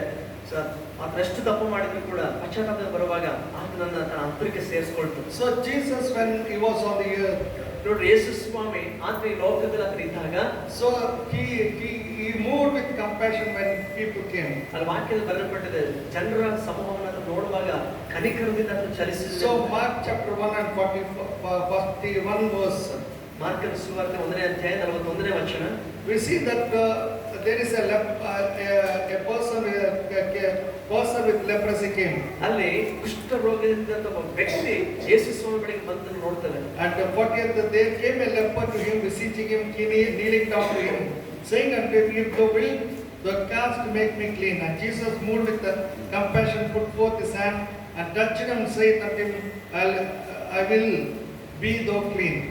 ಒಬ್ಬ ಕುಷ್ಠರೋಗಿಯು ಯೇಸುವಿನ ಬಳಿಗೆ ಬಂದು ಆತನ ಮುಂದೆ ಮೊಣಕಾಲೂರಿಕೊಂಡು, ನಿನಗೆ ಮನಸ್ಸಿದ್ದರೆ ನನ್ನನ್ನು ಶುದ್ಧ ಮಾಡಬಲ್ಲೆ ಎಂದು ಬೇಡಿಕೊಳ್ಳಲು ಆತನು ಕನಿಕರ ಪಟ್ಟು ಕೈ ನೀಡಿ ಅವನನ್ನು ಮುಟ್ಟಿ ನನಗೆ ಮನಸ್ಸುಟ್ಟು ಶುದ್ಧವಾಗು ಅಂದನು. So here we see a person who went to Jesus asking him to have compassion on him. ನೋಡ್ರಿ, ಇಲ್ಲಿ ವ್ಯಕ್ತಿ ನೋಡ್ತಾ ಇದ್ದೀನಿ, ಆತನ ಯೇಸು ಸ್ವಾಮಿ ಬಳಿಗೆ ಹೋಗಿ ನನ್ನ ಮೇಲೆ ಕನಿಕರ ತೋರಿಸು ಎಂಬುದಾಗಿ ಆತನ ಬೇಡ್ಕೊಳ್ತಾ ಇದ್ದಾನೆ. And he was asking, if you will, you can heal me. ಆತನ ಹೇಳ್ತಾನೆ, ಸ್ವಾಮಿ ನಿನಗೆ ಮನಸ್ಸಿದ್ರೆ ನನ್ನನ್ನು ಗುಣಪಡಿಸಬಲ್ಲೆ. But we know that he was a broken man. ನಾವು ನೋಡ್ತೇವೆ ಆ ವ್ಯಕ್ತಿ ಆ ಸಮಯದಲ್ಲಿ ನಿಜವಾಗಿ ಕೂಡ ಮನ ನೊಂದು ಹೋಗಿದ್ದ, ಮನ ಮುರಿಯಲ್ಪಟ್ಟಿದ್ದ. Because he is having a leprosy. ಯಾಕಂದ್ರೆ ಆತನಿಗಿದ್ದ ರೋಗ ಕುಷ್ಠ ವ್ಯಾಧಿ. In those days he was not allowed to come inside the congregation. ಆ ದಿನಗಳಲ್ಲಿ ಆ ವ್ಯಾಧಿ ಇದ್ದವನು ಎಷ್ಟು ಮಾತ್ರ ಕೂಡ ಸಮಾಜದೊಳಗೆ ಬರಂಗಿಲ್ಲ. He was an outcast person. ಅವನ ಸಮಾಜದ ಬಹಿಷ್ಕೃತನಾಗಿರ್ತಾ ಇದ್ದ. But though he was having a leprosy, ಆತನಿಗೆ ಕುಷ್ಠ ರೋಗ ಇದ್ದಾಗಲೂ ಕೂಡ Jesus touched him, the Bible says. ದೇವರ ಹೇಳುತ್ತೆ, ಕರ್ತನಾದ ಯೇಸು ಸ್ವಾಮಿ ಆತನನ್ನ ಮುಟ್ಟಿದನು ಎಂಬುದಾಗಿ. So the touch of Jesus would have made that person to realize that now the God is having a special love towards me. ಆತನ ಸ್ಪರ್ಶ ಆ ವ್ಯಕ್ತಿಗೆ ಈ ಒಂದು ಅರಿವನ್ನು ಉಂಟು ಮಾಡ್ತು, ಈ ಮನವರಿಕೆ ಉಂಟು ಮಾಡ್ತು, ನಿಜವಾಗಿ ಕೂಡ ದೇವರು ಆತನು ಕನಿಕರ ಉಳ್ಳವನಾಗಿದ್ದಾನೆ ಎಂಬುದಾಗಿ. So first God touched his heart by touching his body. ಆತನ ದೇಹವನ್ನು ಮುಟ್ಟುವುದರ ಮೂಲಕ ಮೊದಲನಾಗಿ ದೇವರು ಆತನ ಹೃದಯವನ್ನೇ ಸ್ಪರ್ಶಿಸಿದ. So he realized that nobody has touched me, or even my own people, they rejected me, they despised me, but Jesus is touching my body. ನೋಡಿ, ಆ ವ್ಯಕ್ತಿಗಳ ಅವಾಗ ಅರಿವಾಗಿದ್ದು ಏನಂತಂದ್ರೆ ತನ್ನ ಸ್ವಂತ ಜನರೇ ಆತನ ಯಾರು ಮುಟ್ಟಲಿಲ್ಲ, ಎಲ್ಲರೂ ಆತನ ದೂರ ಇಟ್ಟಿದ್ರು. ಆದ್ರೆ ಯೇಸು ಸ್ವಾಮಿ ಆತನ ಸ್ಪರ್ಶ, ಆತನ ಮುಟ್ಟಬೇಕು ಆತನಿಗೆ ಅರಿವಾಯ್ತು. ಯೇಸು ಸ್ವಾಮಿ ಒಂದು ಪ್ರೀತಿ, ಆತನ ಕನಿಕರ ಅನುಭವಿಸಿದ. So he realized that I am an unworthy person. ಆತನನ್ನು ಗ್ರಹಿಸಿಕೊಂಡು, ಹೌದು ಆತನನ್ನು ಮುಟ್ಲಿಕ್ಕೆ ನಾನು ಯೋಗ್ಯನಲ್ಲ. But today Jesus has touched me. ಆದ್ರೂ ಯೇಸು ಸ್ವಾಮಿ ನನ್ನನ್ನು ಮುಟ್ಟಿದ್ದಾನೆ. And immediately his body was healed completely. ವಾಕ್ಯ ಹೇಳ್ತದೆ, ತಕ್ಷಣ ಆತನ ದೇಹ ಸಂಪೂರ್ಣವಾಗಿ ಗುಣವಾಯಿತು. That is the love and mercy of God. ಅದುವೇ ದೇವರ ಕನಿಕರ ಮತ್ತು ಆತನ ಪ್ರೀತಿಯಾಗಿತ್ತು. So many times in the New Testament we see that Jesus moved with compassion. ಅನೇಕ ಸಾರಿ ಹೊಸ ಒಡಂಬಡಿಕೆಯಲ್ಲಿ ನೋಡ್ತೀವಿ, ಯೇಸು ಸ್ವಾಮಿ ಕನಿಕರದಿಂದ ಆತನು ಚಲಿಸಿದ. So today you and I have not been consumed, nor we have been not punished, because it is in the mercy of God. ಇವತ್ತು ನಾವು ಇನ್ನೂ ಜೀವಂತ ಲೆಕ್ಕದಲ್ಲಿದ್ದೇವೆ. ನಾವು ಶಿಕ್ಷೆಯನ್ನ ಅನುಭವಿಸಲಿಲ್ಲ.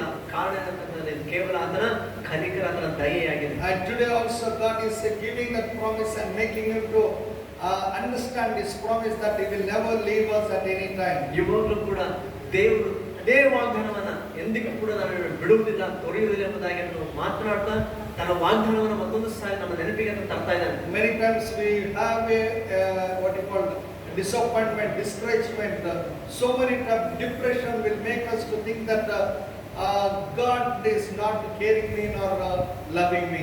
ಅನೇಕ ಸಾರಿ ಅನೇಕ ಸಂದರ್ಭದಲ್ಲಿ ನಮಗೆ ಬಂದಿರುವಂತಹ ಪರಿಸ್ಥಿತಿಗಳಿಂದಾಗಿ ನಾವು ಕುಗ್ಗಿ ಹೋಗುವಾಗ, ಬಲಹೀನರಾಗುವಾಗ, ಸೋತು ಹೋಗುವಾಗ ನಮಗೆ ಅನಿಸ್ತದೆ ದೇವರು ನನ್ನ ಬಗ್ಗೆ ಏನು ಶ್ರದ್ಧೆ ವಹಿಸ್ತಾ ಇಲ್ಲ, ನನ್ನ ದೇವರು ನೋಡ್ತಾನೆ ಇಲ್ಲ ಎಂಬುದಾಗಿ ಅಂದ್ಕೊಳ್ತೀವಿ. But God says that I will never leave you. ಆದ್ರೆ ದೇವರು ಹೇಳ್ತಾ ಇದ್ದಾನೆ, ನಾನು ಎಂದಿಗೂ ನಿನ್ನನ್ನು ಬಿಡುವುದಿಲ್ಲ. Though you are unworthy, though you are not having any goodness in you, but still I have, because of the mercy, I will never leave thee nor I will forsake thee. ನೋಡಿ, ನಮಗೆ ಯಾವ ಯೋಗ್ಯತೆ ಇಲ್ಲದೆ ಹೋದ್ರು, ನಮ್ಮಲ್ಲಿ ಯಾವ ಒಳ್ಳೆತನ ಇಲ್ಲದೆ ಹೋದ್ರು ಕೂಡ ನಮ್ಮನ್ನು ನೋಡಿ ದೇವರು ಹೇಳ್ತಾನೆ, ನಾನು ನಿನ್ನ ಸಂಗಡ ಇರ್ತೇನೆ, ನಾನು ನಿನ್ನೆಂದಿಗೂ ಕೈ ಬಿಡುವುದಿಲ್ಲ, ತೊರೆಯುವುದಿಲ್ಲ. ಯಾಕಂದ್ರೆ ಅದು ನಮ್ಮ ಮೇಲೆ ಆತನಿಗೆ ಇರ್ತಕ್ಕಂಥ ಒಂದು ಕನಿಕರವಾಗಿದೆ.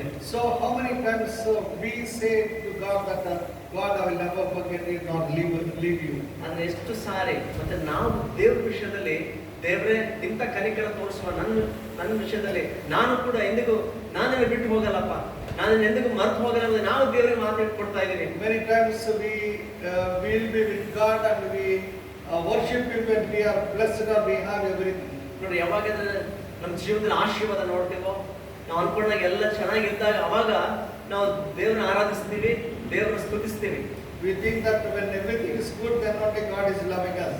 ನಾವು ಅನ್ಕೊಳ್ತೀವಿ ಅಂದ್ರೆ ಎಲ್ಲ ಅನುಕೂಲವಾಗಿರುವಾಗ, ಚೆನ್ನಾಗಿರುವಾಗ ದೇವರನ್ನು ಪ್ರೀತಿಸ್ತಾ ಇದೆ ಅಂತ ನಾವು ಅನ್ಕೊಳ್ತೀವಿ. In Andhra Pradesh, in the olden days, 18th century, I think, there was one poet. He is not very prominent, but he is a poet who has written a good song in the Andhra Kraistava Kirtanalu. Andhra ಕ್ರೈಸ್ತವ ಕೀರ್ತನಲು ಆ ಒಂದು ಪುಸ್ತಕದಲ್ಲಿ ಬರೆಯಪಟ್ಟ ಹಾಡಿನಲ್ಲಿ ಒಬ್ಬ ವ್ಯಕ್ತಿ ಬರೆದ ಹಾಡು ಬಹಳ ಅದ್ಭುತವಾಗಿದೆ. His name is Gollapalli Nathaniel. ಗೊಲ್ಲಪಲ್ಲಿ ನತಾನಿಯಲ್ ಎಂಬ ಹೆಸರು. And he was one of the person who came to work in that Godavari bridge when it was constructed, that marriage. ಆ ಗೋದಾವರಿ ಸೇತುವೆ ಕಟ್ಟಲ್ಪಟ್ಟ ಆ ಸಂದರ್ಭದಲ್ಲಿ ಕೆಲಸ ಮಾಡಲಿಕ್ಕೋಸ್ಕರ ಬಂದಂತ ಜನರ ಮಧ್ಯದಲ್ಲಿ ಈತನು ಸಹ ಒಬ್ಬನಾಗಿದ್ದ. He came from the border of Orissa and Andhra Pradesh. ಆ ಒರಿಸ್ಸಾ ಮತ್ತು ಆಂಧ್ರ ಪ್ರದೇಶದ ಆ ಸರಿಹದ್ದು ಗಡಿ ಭಾಗದಿಂದ ಬಂದವನಾಗಿದ್ದ. And because of his salvation, when he came to know about Jesus, he always wanted to just share the gospel. ನೋಡ್ರಿ, ಆದ್ರೆ ಅವಾಗ ರಕ್ಷಣೆ ಹೊಂದಿದ್ನೋ, ಯೇಸು ಸ್ವಾಮಿನ ಕಂಡುಕೊಂಡು ಅವಾಗಿಂದ ಅದರ ಹೃದಯದ ಒಂದೇ ಬಯಕೆ, ನಾನು ಜನರಿಗೆ ಸುವಾರ್ತೆ ಹೇಳ್ಬೇಕು, ದೇವರ ಕುರಿತು ಮಾತನಾಡಬೇಕು ಜನರೊಟ್ಟಿಗೆ. So he wrote one beautiful song called Ilantida Devani Prema. ಅದೊಂದು ಅದ್ಭುತವಾದ ಹಾಡು ಮಾಡಿದಾನೆ. ಏನಂತಂದ್ರೆ ತೆಲುಗಲ್ಲಿ, ಇಂಥದ ನನ್ನ ಕುರಿತ ಇರೋ ದೇವರ ಪ್ರೀತಿ ಎಂಬುದಾಗಿ. So this is the love of God towards me. ಹೌದು, ನನ್ನ ಬಗ್ಗೆ ದೇವರು ತನ್ನ ಪ್ರೀತಿಯನ್ನು ಈಗ ವ್ಯಕ್ತಪಡಿಸಿದ್ದಲ್ಲ. And when he would have written that song, do you know? ನಿಮಗೆ ಗೊತ್ತಾ ಅದನ್ನು ಯಾವ ಸಂದರ್ಭದಲ್ಲಿ ಯಾವ ಪರಿಸ್ಥಿತಿಯಲ್ಲಿ ಅದನ್ನ ಹಾಡು ಬರೆದಿದ್ದಾನೆ? ఇలాంటిదా యేసుని ప్రేమ అనే పాట ఏ పరిస్థితుల్లో రాశాడో మీకు తెలుసా? ఇలాంటిదా యేసుని ప్రేమ అనే ಒಂದು ಹಾಡನ್ನು ಯಾವ ಸಂದರ್ಭದಲ್ಲಿ ಬರೆದಿದ್ದಾನೆ ಗೊತ್ತಾ? Suppose if they got a job or married or got something, definitely we can write such kind of songs. ನಮ್ಮ ಜೀವನದಲ್ಲಿ ದೇವರ ಆಶೀರ್ವಾದ ಪಡ್ಕೊಂಡಾಗ, ಒಂದು ಉದ್ಯೋಗವಾಗಲಿ, ಒಂದು ಮದುವೆ ಆಗಲಿ, ಮಕ್ಕಳಾಗಲಿ ಈ ಥರ ಪಡ್ಕೊಂಡಾಗ ಅಂತ ಸಂದರ್ಭದಲ್ಲಿ ಹಾಡು ಬಹುಶಃ ನಾವು ಹಾಡಲಿಕ್ಕೆ ನಮಗೆ ಸರಿ ಅನಿಸ್ಬೋದು. In the evenings after his work, he used to go to the villages to preach the gospel. ನೋಡಿ, ಸಂಜೆ ವೇಳೆ ಕೆಲಸ ಮುಗಿಸ್ಕೊಂಡ ಮೇಲೆ ಅಲ್ಲಿರ್ತಕ್ಕಂಥ ಹತ್ತಿರ ಹಳ್ಳಿಗೆ ಹೋಗಿ ಸುವಾರ್ತೆ ಹೇಳಲಿಕ್ಕೆ ಹೋಗ್ತಾ ಇದ್ದ. Normally in those days when you tell about Jesus, people were thinking that you are doing something, you are bringing some other God and are introducing. ಆ ದಿನಗಳಲ್ಲಿ ಯೇಸು ಸ್ವಾಮಿ ಕುರಿತು ಯಾರಾದ್ರೂ ಸುವಾರ್ತೆ ಹಾಡ್ಬೋದಾಗ ಹಳ್ಳಿ ಊರುಗಳಲ್ಲಿ ಜನ ಹೀಗೆ ಅಂದ್ಕೊಳ್ತಾ ಇದ್ರು, ನೀವು ತಮಗೆ ಪರಿಚಯದ ಮತ್ತೊಬ್ಬ ದೇವರನ್ನ ಪರಿಚಯ ಮಾಡ್ತಾ ಇದ್ದೀರಿ ಅಂತ ಅಂದ್ಕೊಳ್ತಾ ಇದ್ರು. In order to insult him and make him mock, they put all just slippers together and put a garland, slippers garland to his neck. ಅಷ್ಟು ಮಾತ್ರ ಜನ ಎಷ್ಟು ಮಟ್ಟಿಗೆ ವಿರೋಧವನ್ನು ವ್ಯಕ್ತಪಡಿಸಿದ್ರು ಅಂತಂದ್ರೆ ಇದ್ರ ವಿಷಯದಲ್ಲಿ ಚಪ್ಪಲಿಗಳೆಲ್ಲ ತಗೊಂಡು ಹಾರ ತರ ಮಾಡಿ ಅದನ್ನ ಕೊರಳಿಗೆ ಹಾಕಿದ್ರು, ಅದನ್ನ ಅವಮಾನ ಪಡಿಸಲಿಕ್ಕೆ. They made him to sit on a what you call tupa, ಕಸು ತುಪ್ಪ, ಕಸು ತೊಟ್ಟಿ. ನೋಡಿ, ಅಷ್ಟು ಮಾತ್ರ ಅಲ್ಲ, ಎಲ್ಲ ಕಸ ಎಲ್ಲ ಹಾಕಿರ್ತಾರೆ ನೋಡಿ ಕುಪ್ಪೆ, ಆ ಕಸದ ಕುಪ್ಪೆ ಹತ್ರ ಅದನ್ನ ಕುತ್ಕೊಳ್ಳುವಂತೆ ಮಾಡಿದ್ರು. In a cabbage he was made to sit. ನೋಡಿ, ಆ ಕಸದ ತೊಟ್ಟಿನ ಹತ್ರ ಅದನ್ನ ಕುಂದ್ರಿಸಿದ್ರು. And in a what you call, in a leaf, what you call leaf, they gave rice and pappu to eat. ಮತ್ತೆ ಊಟ ಮಾಡಿ ತಿನ್ಲಿಕ್ಕೆ ಎಲೆಯಲ್ಲಿ ಅನ್ನ ಸ್ವಲ್ಪ ಪಪ್ಪು ಸಾರು ಹಾಕಿಕೊಟ್ಟು ಅದನ್ನ ಕೊಟ್ಟಿದ್ದಾರೆ. So they wanted to insult him. ಅಂದ್ರೆ ಆ ರೀತಿಯಲ್ಲಿ ಆತನನ್ನ ಅವಮಾನ ಪಡಿಸ್ಬೇಕೆಂದ್ರೆ At that time he wrote that song, it seems. ಅಂತ ಸಂದರ್ಭದಲ್ಲಿ ಆತನು ಆ ಹಾಡನ್ನ ಬರೆದಿದ್ದಾನೆ. At this moment also, Lord, though you have made me to sit here, you given me some food to eat, that is thank you, he was telling. ಅದನ್ನ ಹಾಡಿನ ಮೂಲಕ ಅದನ್ನ ಹೇಳ್ತಾ ಇದ್ದಾರೆ, ದೇವರೇ ಈ ಪರಿಸ್ಥಿತಿಯಲ್ಲಿ ಇಂಥ ಸಂದರ್ಭದಲ್ಲಿ ಇಂಥ ಸ್ಥಳದಲ್ಲಿ ಆದ್ರೂ ಕೂಡ ನನಗೆ ಆಹಾರವನ್ನು ಕೊಟ್ಟಿಯಲ್ಲಪ್ಪ, ನಿನಗೆ ಸ್ತೋತ್ರ ಅಂತ ದೇವ್ರು ನೆನೆಸ್ಕೊಳ್ತಾ ಇದ್ದಾರೆ. And after some months, some years, the whole village has been changed since. ಆದ್ರೆ ದಿನ ಕಳೆದ ಮೇಲೆ ಸ್ವಲ್ಪ ವರ್ಷಗಳ ಆದ್ಮೇಲೆ ನೋಡ್ತೇವೆ, ಇಡೀ ಹಳ್ಳಿ ಎಲ್ಲ ಕೂಡ ಬದಲಾವಣೆ ಹೊಂದಿತ್ತು, ದೇವರು ನಂಬಿಕೊಂಡ್ರು. If you and I would have been in that place, we would have cursed and given something, someone would have told something. ಒಂದು ವೇಳೆ ನಾವೇ ಏನಾದ್ರು ಆ ಸ್ಥಾನದಲ್ಲಿ ಇದ್ದಿದ್ರೆ ಏನ್ ಮಾಡ್ತಾ ಇದ್ವಿ, ಮಾಡಿದ ಜನರನ್ನ ಶಾಪ್ ಹಾಕಿಬಿಡ್ತಾ ಇದ್ದೆ. So that is the love of God that made him to love him and to take a stand for God. ಆದ್ರೆ ಅದರ ಹೃದಯದಲ್ಲಿದ್ದಂತಹ ದೇವರ ಪ್ರೀತಿ ಆತನನ್ನ ಆ ಸಮಯದಲ್ಲಿ ನಿಲ್ಲಿಸಿತು. ದೇವರಿಗೋಸ್ಕರ ದೃಢವಾಗಿ ಒಂದು ನಿರ್ಧಾರ ಹೆಜ್ಜೆ ತೆಗೆದುಕೊಳ್ಳುವಂತೆ ಆ ದೈವಿಕ ಪ್ರೀತಿ ಆತನಿಗೆ ಆ ಕಾರ್ಯ ಮಾಡಿ. He understood one thing, that my God has not left me. ಆತನು ಒಂದು ವಿಷಯ ಅರ್ಥ ಮಾಡ್ಕೊಂಡು ಆ ಸಂದರ್ಭದಲ್ಲಿ ಕೂಡ ನನ್ನ ದೇವರು ನನ್ನನ್ನು ಕೈ ಬಿಟ್ಟಿಲ್ಲ. So number one, we have seen that God has not left us because of his mercy. ಮೊದಲನೇದಾಗಿ ನೋಡ್ತಾ ಇದ್ದೀವಿ, ದೇವರು ತನ್ನ ಕನಿಕರ ದಯೆ ನಿಮಿತ್ತವಾಗಿ ಆತನು ನಮ್ಮನ್ನು ಯಾವತ್ತೂ ಕೂಡ ಬಿಡೋದಿಲ್ಲ. And second point, we see the Proverbs chapter 17 and 17. ನೋಡ್ರಿ, ಎರಡನೇ ವಿಷಯ ಜ್ಞಾನೋಕ್ತಿಗಳ ಪುಸ್ತಕ 17ನೇ ಅಧ್ಯಾಯ 17ನೇ ವಚನ. Proverbs chapter 17 and 17. ಜ್ಞಾನೋಕ್ತಿಗಳು 17ನೇ ಅಧ್ಯಾಯ 17ನೇ ವಚನ. A friend loveth at all times. ಮಿತ್ರನ ಪ್ರೀತಿಯು ನಿರಂತರ. So Jesus is a friend. ನೋಡ್ರಿ, ಯೇಸು ಸ್ವಾಮಿ ಆತನು ನಿಜ ಸ್ನೇಹಿತನಾಗಿದ್ದಾನೆ. So that's why God said to Abraham, you are my friend. ಅದಕ್ಕೆ ದೇವರು ಅಬ್ರಹಾಂ ಜೊತೆಗೆ ಆತನು ವ್ಯವಹರಿಸಿದ ರೀತಿ ನೋಡ್ತೇವೆ. ಅಬ್ರಹಾಮನ ನನ್ನ ಸ್ನೇಹಿತನಾಗಿ ದೇವರು ಕರೀತಾರೆ. That's why before he wanted to burn Sodom and Gomorrah, he was talking to Abraham and he was revealing. ಅದಕ್ಕೆ ನೋಡ್ತೇನೆ, ದೇವರು ಆ ಸೊದೋಮ ಗೊಮೋರ ಪಟ್ಟಣವನ್ನು ನಾಶ ಮಾಡೋ ಮೊದಲು ಅಬ್ರಹಾಮನೊಟ್ಟಿಗೆ ಅದನ್ನು ಕಾಣಿಸ್ಕೊಂಡು ಅಬ್ರಹಾಂ ಜೊತೆಗೆ ಒಂದು ಸ್ನೇಹಿತರ ತರ ಮಾತನಾಡ್ತಾ ಇದ್ದಾರೆ. So Jesus says that I am your friend. ಯೇಸು ಸ್ವಾಮಿ ಹೇಳ್ತಾ ಇದ್ದಾನೆ ಏನಂದ್ರೆ, ನಾನು ನಿನ್ನ ಸ್ನೇಹಿತನಾಗಿದ್ದೇನೆ ಎಂಬುದಾಗಿ. So a true friend cannot forget his friend. ನೋಡ್ರಿ, ನಿಜ ಸ್ನೇಹಿತ ಯಾವತ್ತೂ ಕೂಡ ತನ್ನ ಸ್ನೇಹಿತನನ್ನ ಮರೆತು ಹೋಗೋದಿಲ್ಲ. That's why John chapter 15 and 14th verse. ಅದಕ್ಕೆ ಯೋಹಾನ ಸುವಾರ್ತೆ he says, "You are my friends. 15ನೇ ಅಧ್ಯಾಯ 14ನೇ ವಚನದಲ್ಲಿ ಯೇಸು ಮಾಡಿದ್ದಾನೆ, If you do whatsoever I command you." ನಾನು ನಿಮಗೆ ಆಜ್ಞಾಪಿಸಿದ್ದನ್ನೆಲ್ಲ ನೀವು ಕೈಕೊಂಡು ನಡೆಯುವುದಾದರೆ ನೀವೇ ನನ್ನ ಸ್ನೇಹಿತರು So ಎಂಬುದಾಗಿ ಕರೆದಿದ್ದಾನೆ. Jesus says, when you follow what I say, you are called, you are my friends. ಯೇಸು ಹೇಳ್ತಾನೆ, ನನ್ನ ಮಾತನ್ನು ಅನುಸರಿಸಿ ನನ್ನ ಆಜ್ಞೆಗಳನ್ನು ಕೈಕೊಂಡು ನೀವು ನಡೆಯುವುದಾದರೆ ನೀವು ನನ್ನ ಸ್ನೇಹಿತರಾಗಿರ್ತೀರಿ ಎಂಬುದಾಗಿ. The John chapter 15, we see that Jesus was telling, I am the vine, you are the branches. ನೋಡ್ತೇವೆ ಈ ಯೋಹಾನ ಸುವಾರ್ತೆ 15ನೇ ಅಧ್ಯಾಯದಲ್ಲಿ ಪ್ರಾರಂಭದಲ್ಲಿ ಯೇಸು ಹೇಳ್ತಾನೆ, ನಾನೇ ನಿಜವಾದ ದ್ರಾಕ್ಷಿ ಬಳ್ಳಿ, ನೀವು ಕೊಂಬೆಗಳಾಗಿದ್ದೀರಿ. And how you have to yield the fruits. ಮತ್ತೆ ಯಾವ ರೀತಿ ನೀವು ಫಲವನ್ನ ಫಲಿಸಬೇಕೆಂಬುದಾಗಿ ಅದನ್ನು So ಮಾತಾಡ್ತಾರೆ. in the chapter we know that when we are in that branch and we have been in the branch, we will give the fruit. ಆ ದಿನದಲ್ಲಿ ನೋಡ್ತೇವೆ, ಆ ಕೊಂಬೆ ಬಳ್ಳಿಯಲ್ಲಿ ನೆಲೆಗೊಂಡಿದ್ರೆ ಅದು ಹೇಗೆ ಫಲ ಕೊಡುತ್ತೋ ಆ ರೀತಿಯಲ್ಲಿ ಕ್ರಿಸ್ತನಲ್ಲಿ ನಾವು ನೆಲೆಗೊಂಡಿದ್ದಾಗ ಮಾತ್ರ ಫಲ ಕೊಡೋರಾಗಿರ್ತೇವೆ. So here he says that we have to give the fruit in the second verse. ಎರಡನೇ ವರ್ಷದಲ್ಲಿ ನಾವು ಫಲವನ್ನು ಫಲಿಸುವರಾಗಿರ್ಬೇಕು. And the fifth verse he says that much fruit. 5ನೇ ವಚನದಲ್ಲಿ ಅಧಿಕ ಫಲವನ್ನು ಫಲಿಸಬೇಕು. And in the 8th verse we see that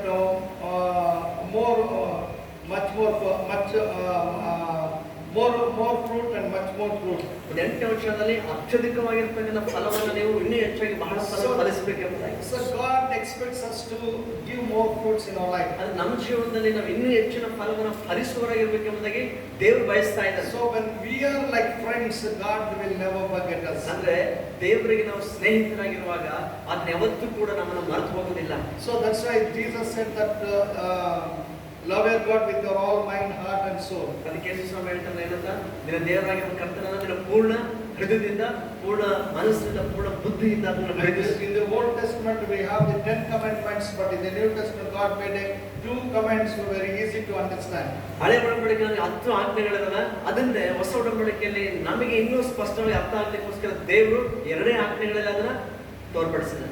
Number 1, love your love your God with all your heart, mind and soul. ಮೊದಲನೇದೇನು, ನೀನು ದೇವರಾಗಿರುವ ಕರ್ತನನ್ನು ಪೂರ್ಣ ಹೃದಯದಿಂದ, ಪೂರ್ಣ ಮನಸ್ಸಿಂದ, ಪೂರ್ಣ ಆತ್ಮದಿಂದ, ಪೂರ್ಣ ಬಲದಿಂದ ಪ್ರೀತಿಸು. And number 2, love your neighbor as thyself. ಎರಡನೇದಾಗಿ ನಿನ್ನಂತೆ ನಿನ್ನ ನೆರೆಯವನನ್ನ ಪ್ರೀತಿಸು. So here Jesus says that I am your good friend. ಇಲ್ಲಿ ಯೇಸು ಸ್ವಾಮಿ ಹೇಳ್ತಾನೆ, ಆತನ ಈ ಆಜ್ಞೆ ಅನುಸರಿಸಿ ನಾವು ನಡೀತಾ ಅಂದ್ರೆ ನೀವು ನನಗೆ ಸ್ನೇಹಿತರಾಗಿರ್ತೀರಿ. I will never forget any time. ಆತನು ಹೇಳ್ತಾನೆ, ನಾನು ಒಳ್ಳೆ ಸ್ನೇಹಿತನಾಗಿ ನಿಮ್ಮನ್ನು ಯಾವತ್ತೂ ಕೂಡ ಮರೆತು ಹೋಗೋದಿಲ್ಲ. So there was a man called Joseph Scriven. Joseph Scriven ಅನ್ನೋದು ಒಬ್ಬ ಮನುಷ್ಯನಿಂದ. He wrote what a friend we have in Jesus. ಆದ್ರೆ ಈ ಹಾಡು ಬರಲ್ಲ, ಏನಂತಂದ್ರೆ ಇಂಗ್ಲಿಷ್ ಅಲ್ಲಿ ಹಾಡು, ಯೇಸು ಕ್ರಿಸ್ತನಲ್ಲಿ ಎಂಥ ಒಳ್ಳೆ ಸ್ನೇಹಿತರು ನಮಗೆ ಸಿಕ್ಕಿದ್ದಾನೆ. He was a man who was very much disappointed in his life. ಆದ್ರೆ ಎಂಥ ವ್ಯಕ್ತಿಯಾಗಿದ್ದರೆ ತನ್ನ ಜೀವನದಲ್ಲಿ ತುಂಬಾ ನಿರಾಶೆಗೆ ಒಳಗಾಗಿದ್ದಂಥ ವ್ಯಕ್ತಿಯಾಗಿದೆ. He was in Ireland. When he wanted to get married, the next day his marriage was fixed and every decoration, everything was prepared. Ireland ಅಂತ ವ್ಯಕ್ತಿ, ಆತನಿಗೆ ಮದುವೆ ಆಗೋ ಸಂದರ್ಭ ಬಂದಿತ್ತು. ಇನ್ನೇನು ಮದುವೆಗೋಸ್ಕರ ಎಲ್ಲವೂ ಸಿದ್ಧವಾಗಿತ್ತು. And the previous day, here that the would be that girl went outside. Suddenly she met with an accident, died. ಆದ್ರೆ ಏನಾಯ್ತಪ್ಪ ಅಂತಂದ್ರೆ, ನಾಳೆ ಮದುವೆ, ಆದ್ರೆ ಇವತ್ತು ಏನಾಯ್ತಂತಂದ್ರೆ ಆತನಿಗೆ ಮದುವೆ ಆಗ್ಲಿಕ್ಕಿರುವಂತ ಹುಡುಗಿ ಯಾವ್ದೋ ಕಾರಣಕ್ಕೋಸ್ಕರ ಹೊರಗಡೆ ಹೋಗಿದ್ದಾಗ ಆಕ್ಸಿಡೆಂಟ್ ಆಯ್ತು. ಆಕ್ಸಿಡೆಂಟ್ ನಲ್ಲಿ ಆ ಹುಡುಗಿ ತೀರೋಗ್ಬಿಡ್ತಾಳೆ. And he was very much disappointed. ಆಗ ತುಂಬಾ ನಿರಾಶೆ ಆಯ್ತು. He was so much depressed. ಬಹಳಷ್ಟು ಅದು ಕುಗ್ಗಿ ಹೋದ. And he left Ireland, went to Canada. ಮತ್ತೆ ಐರ್ಲೆಂಡ್ ದೇಶವನ್ನು ಬಿಟ್ಟು ಕೆನಡಾ ದೇಶಕ್ಕೆ ಹೋಗ್ತಾನೆ. As he was serving the Lord, he met one girl and he loved. He wanted to get married to that girl. ಅಲ್ಲಿ ಒಬ್ಬ ಸೇವೆಯಲ್ಲಿ ಇರ್ಬೇಕಾದ್ರೆ ಅಲ್ಲಿ ಒಬ್ಬ ಹುಡುಗಿಯನ್ನ ಸಂಧಿಸ್ತಾನೆ. ಆ ಹುಡುಗಿನ ಇಷ್ಟಪಡ್ತಾನೆ ಮತ್ತು ಆ ಹುಡುಗಿನ ಮದುವೆ ಆಗ್ಬೇಕು ಅನ್ನೋದಕ್ಕೆ ಬಯಸ್ತಾನೆ.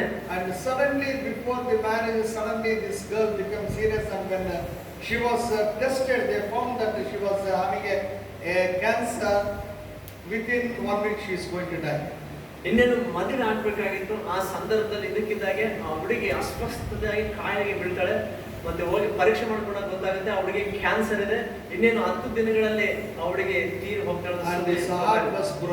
ಈಗ ಅದನ್ನ ಹೃದಯ ಒಡೆದೋಯ್ತು. And he was not having any hope in his life. ಇನ್ನ ತನ್ನ ಜೀವನದಲ್ಲಿ ಯಾವುದೇ ನಿರೀಕ್ಷೆ ಆತನಿಗೆ ಇರಲಿಲ್ಲ. And who is going to be with me? ಆಗ ಆತನಿಗೆ ಬಂದ ಆಲೋಚನೆ ಅಂದ್ರೆ, ಮುಂದೆ ನನ್ನ ಜೀವನದಲ್ಲಿ ನನ್ನ ಜೊತೆಗೆ ನನ್ನ ಸಂಗಡ ಯಾರು ಇರ್ತಾರೆ? I love two people who are the two people they died. ಇಬ್ಬರನ್ನ ಇಷ್ಟಪಟ್ಟೆ, ಇಬ್ರು ಕೂಡ ಸತ್ತು ಹೋಗ್ಬಿಟ್ರು. As he was in tears that time, as he was writing down, suddenly God gave this what a friend we have in Jesus. ನೋಡಿ, ಅಂತ ತನ್ನ ಜೀವನದ ಸಂದಿಗ್ಧ ಪರಿಸ್ಥಿತಿಯಲ್ಲಿ ಕಣ್ಣೀರು ಹೋಗ್ತಿದ್ದಾರೆ.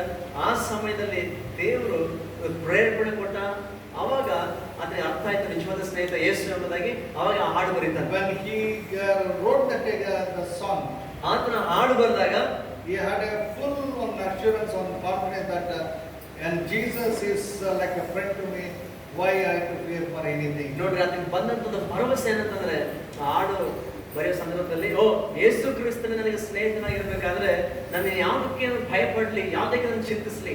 Because this friend will never forget me. ಯಾಕಂದ್ರೆ ಈ ಸ್ನೇಹಿತ ಯಾವತ್ತೂ ಕೂಡ ನನ್ನನ್ನು ಆದ್ರೂ ಬಿಡೋದಿಲ್ಲ, ಮರೆತು ಹೋಗೋದಿಲ್ಲ. One day a big battle was going on. ಒಂದು ದಿನ ಬಹಳ ಭಯಂಕರವಾದ ಘೋರ ಯುದ್ಧ ನಡೀತಾ ಇತ್ತು. And like a Pakistan India war. ಹಾಗಾದ್ರೆ ನಮ್ಮ ಪಾಕಿಸ್ತಾನ ಭಾರತಕ್ಕೆ ಬಿಡುತ್ತಲ್ಲ, ಆ ತರ ಯುದ್ಧ. And both said they are fighting each other, and the fighting was going on very horribly. ಮತ್ತೆ ಎರಡು ಕಡೆ ಯುದ್ಧ ಬಹಳ ಘೋರವಾಗಿದೆ. ಮತ್ತೆ ಆ ತುಪಾಕಿಗಳು ಸಿಡಿತಾ ಇದಾವ.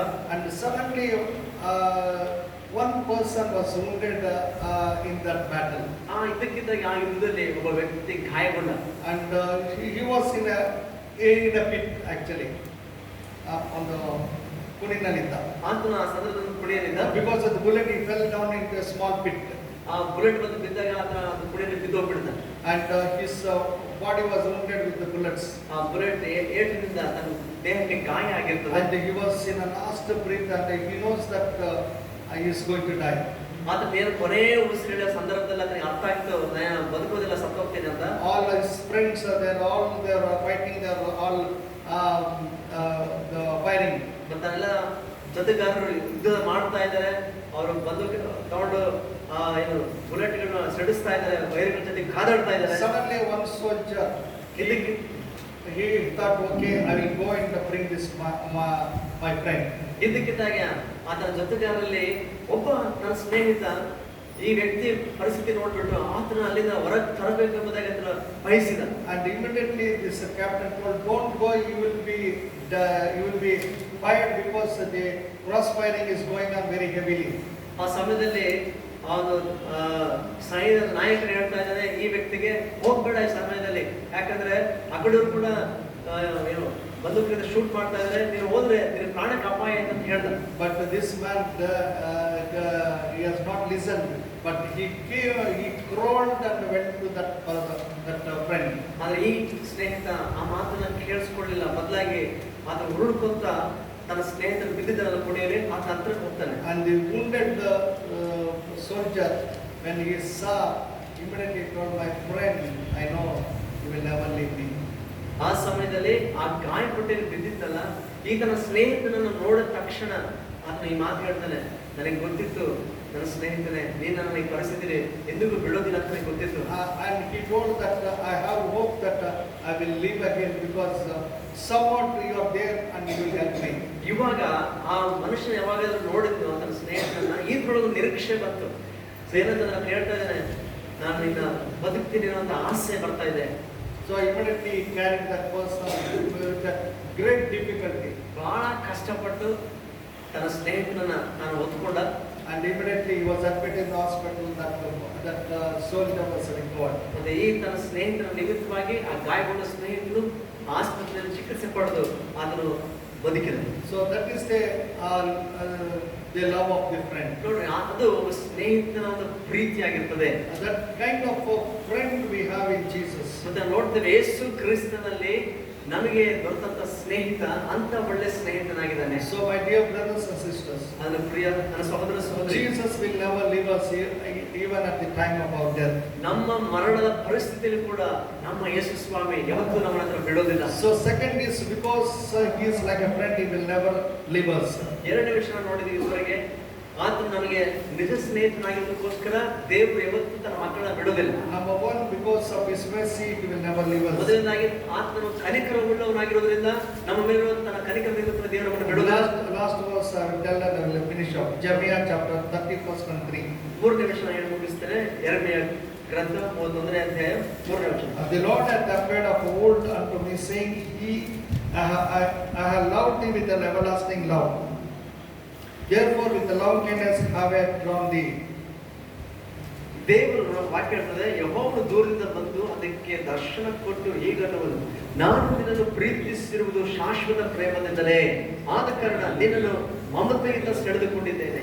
So here God says that I love you with an everlasting love. ನೋಡ್ರಿ, ದೇವರು ಹೇಳ್ತಾನೆ ಶಾಶ್ವತ ಪ್ರೇಮದಿಂದ ನಾನು ನಿನ್ನನ್ನು ಪ್ರೀತಿಸಿದ್ದೇನೆ.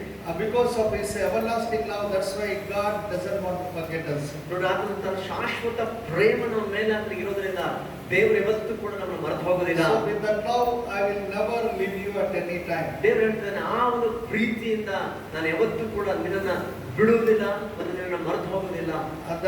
That's why when Jesus, after his resurrection, we see that he came to Peter and the people who were fishing at the shore.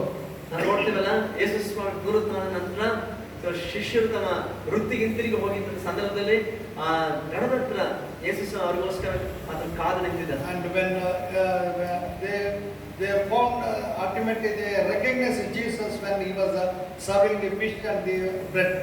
ಯಾವಾಗಂದ್ರೆ ಹಸಿವಿನಿಂದ ಇದ್ದಂತ ಅವರಿಗೆ ಅದನ್ನ ರೊಟ್ಟಿ ಮತ್ತು ಮೀನನ್ನ ಬಡಿಸುವಾಗ ಕೊಡುವಾಗ ಅವ್ರಿಗೂ ಅರ್ಥವಾಯ್ತು, ಇದನ್ನು ನಮ್ಮ ಸ್ವಾಮಿ ಎಂಬುದಾಗಿ. Because everything was prepared when they came out of the fishing. ಅವರು ದಡಕ್ಕೆ ಬಂದಾಗ ಮೀನು ಹಿಡಿದ ನಂತರ ದಡಕ್ಕೆ ಬಂದ ಮೇಲೆ ಅಲ್ಲಿ ನೋಡ್ತಾ ಇದ್ದಾರೆ, ಅವ್ರಿಗೋಸ್ಕರ ರೊಟ್ಟಿ ಸುಟ್ಟಂತ ಮೀನು ಅಲ್ಲಿ ಸಿದ್ಧವಾಗಿದೆ. So here, then Jesus was asking Peter. ಆ ಸಂದರ್ಭದಲ್ಲಿ ಯೇಸು ಸ್ವಾಮಿ ಪೇತ್ರನಿಗೆ ಈ ಪ್ರಶ್ನೆ ಕೇಳ್ತಾರೆ, Peter, do you love me? ಪೇತ್ರನೇ, ನೀನು ನನ್ನ ಮೇಲೆ ಪ್ರೀತಿ ಇಟ್ಟಿದೆಯೋ? And Peter says, yes, Lord. You know, Jesus was asking, you love me more than this.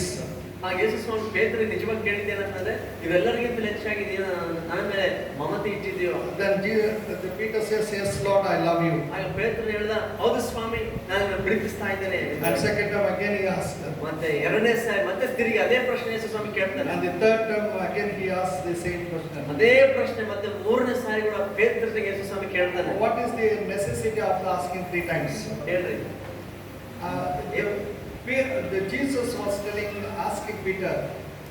ಮೂರು ಸಾರಿ ಕೇಳುವಂತ ಅವಶ್ಯಕತೆ ಏನಿತ್ತು? Peter, you are loving like all other people loves me.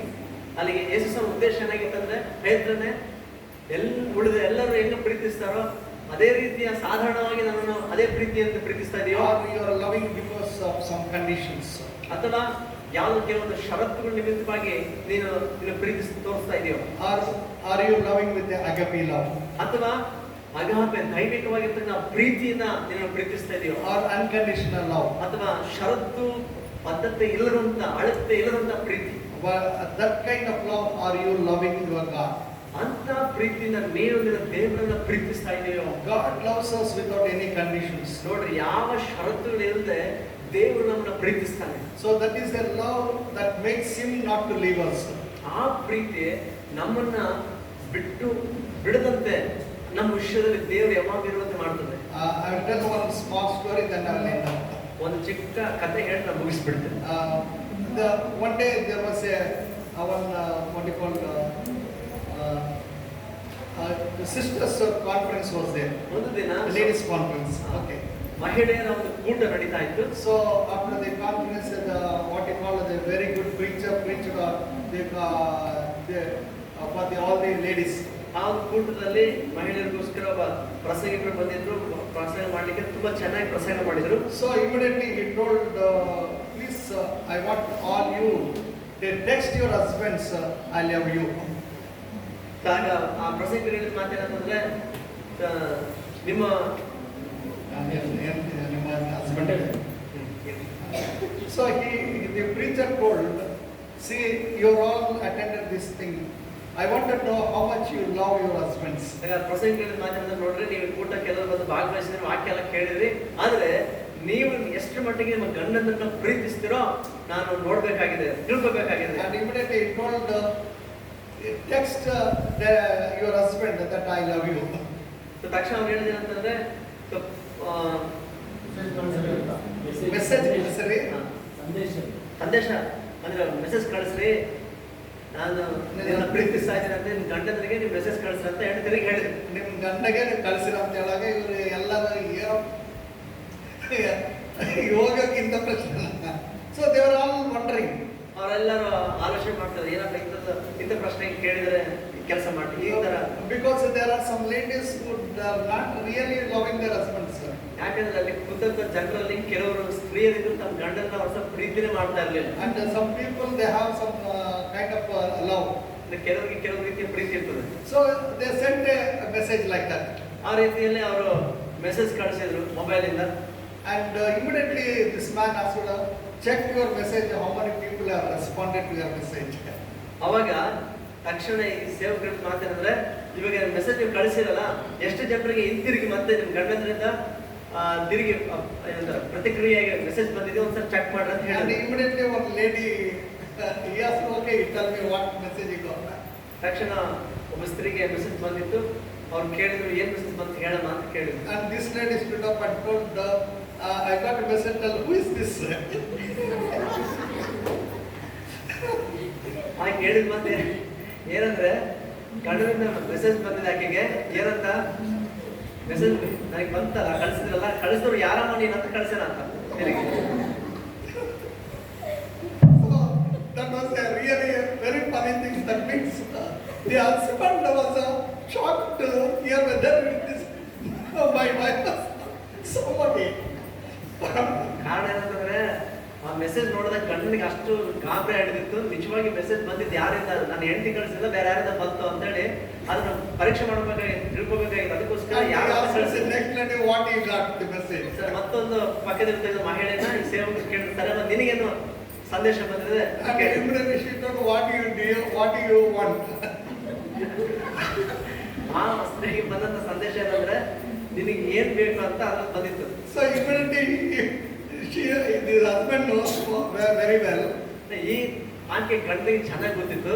My wife, when she wants a saree or something, then she says, I love you. I love you, honey, or dear Dortel. ಆತನಿಗೆ ಗೊತ್ತಿದ್ದ ವಿಷಯ ತನ್ನ ಹೆಂಡತಿ ಬಗ್ಗೆ. ಯಾವಾಗ ತನ್ನ ಹೆಂಡತಿಗೆ ಏನಾದ್ರು ಅವಶ್ಯಕತೆ ಇದ್ದಾಗ, ಅಂದ್ರೆ ಸೀರೆನೋ ಏನಾದ್ರು ಬೇಕಾಗಿದ್ದಾಗ, ಯಾವಾಗ ಆ ಟೈಮ್ನಲ್ಲಿ ಗಂಡನಿಗೆ ಯಾವಾಗ ಹೇಳ್ತಾ ಇರ್ತಾಳೆ, ನಾನು ಪ್ರೀತಿಸ್ತೀನಿ ಅಂತ. ಇವಾಗ ಮತ್ತೆ ಮೆಸೇಜ್ ಬಂದಿತ್ತಲ್ಲ, ಇವಾಗ ಏನ್ ಬೇಕಾಗಿದೆ ಹೆಂಡತಿಗೆ ಅಂತ ಆತ ಕೇಳ್ತಾ ಇದ್ರೆ, ಏನ್ ಬೇಕಾಗ ನಿನಗೆ ಅಂತ ಕೇಳ್ತಾ. And the third person, lady, he asked the third person. ಮೂರನೇ ವ್ಯಕ್ತಿಗೆ ಆ ಸೇವಕರು ಕೇಳಿದ್ರು. And she stood up. ಯಾಕೆ ಅಂತ ನಿಂತ್ಕೊಂಡು, And immediately she read, is everything okay? ಅದಕ್ಕೆ ಬಂದ ಮೆಸೇಜ್ ಏನಂತಂದ್ರೆ, ಎಲ್ಲ ಚೆನ್ನಾಗಿದೆಯಾ, ಚೆನ್ನಾಗಿದೆಯಾ. See, you don't know how much you understood. ನಾನು ಎಷ್ಟು ಅರ್ಥ ಆಯ್ತು ಗೊತ್ತಿಲ್ಲ. That means the ladies, they were loving their husband, not with a real love. ಅಂದ್ರೆ ಎಲ್ಲ ನೋಡಿದಾಗ ಅರ್ಥ ಆಗಿದ್ದ ವಿಷಯ ಏನಂತಂದ್ರೆ, ಆ ಸ್ತ್ರೀಯರು ತಮ್ಮ ಗಂಡನ ನಿಜವಾದ ಪ್ರೀತಿಯಿಂದ ಪ್ರೀತಿಸ್ತಾ ಇರಲಿಲ್ಲ. Because the husband was wondering, who is this means my husband, really my wife loves me. ಯಾರು ಈ ಮೆಸೇಜ್ ಕಳಿಸಿದ ಪ್ರಶ್ನೆ ತಿರುಗಿ ಕಳಿಸಿದ್ನಲ್ಲ, ಅದ್ರ ಅರ್ಥ ಏನಂತಂದ್ರೆ, ನಿಜವಾಗಿ ನನ್ನ ಹೆಂಡತಿನ ಇದು ಕಳಿಸಿರೋದು ಅಷ್ಟು ಪ್ರೀತಿ ಮೇಲೆ ಇದೆಯಾ ಅಂತ ಅವನಿಗೆ ಅನುಮಾನ. Second one, when she needs some work only or some need, then only she will say I love you. ಎರಡನೇ ವ್ಯಕ್ತಿ ತನಗೇನೋ ಅವಸರ ಬಿದ್ದಾಗ ಮಾತ್ರ ಗಂಡನಿಗೆ ಹೇಳ್ತಾ ಇದ್ದ, ನಾನು ಪ್ರೀತಿಸ್ತೀನಿ ಅಂತಾರ, ಅವಾಗೇನೋ ತನಗೆ ಬೇಕಾಗಿರುತ್ತೆ ಅಂತ. And another is there, everything is okay. ಮತ್ತೆ ಮೂರನೇ ವ್ಯಕ್ತಿ ನೋಡ್ತದೆ, ಎಲ್ಲವೂ ಚೆನ್ನಾಗಿದೆಯಾ, ಏನು ಸಮಸ್ಯೆ ಇಲ್ಲಲ್ಲ ಅಂತ.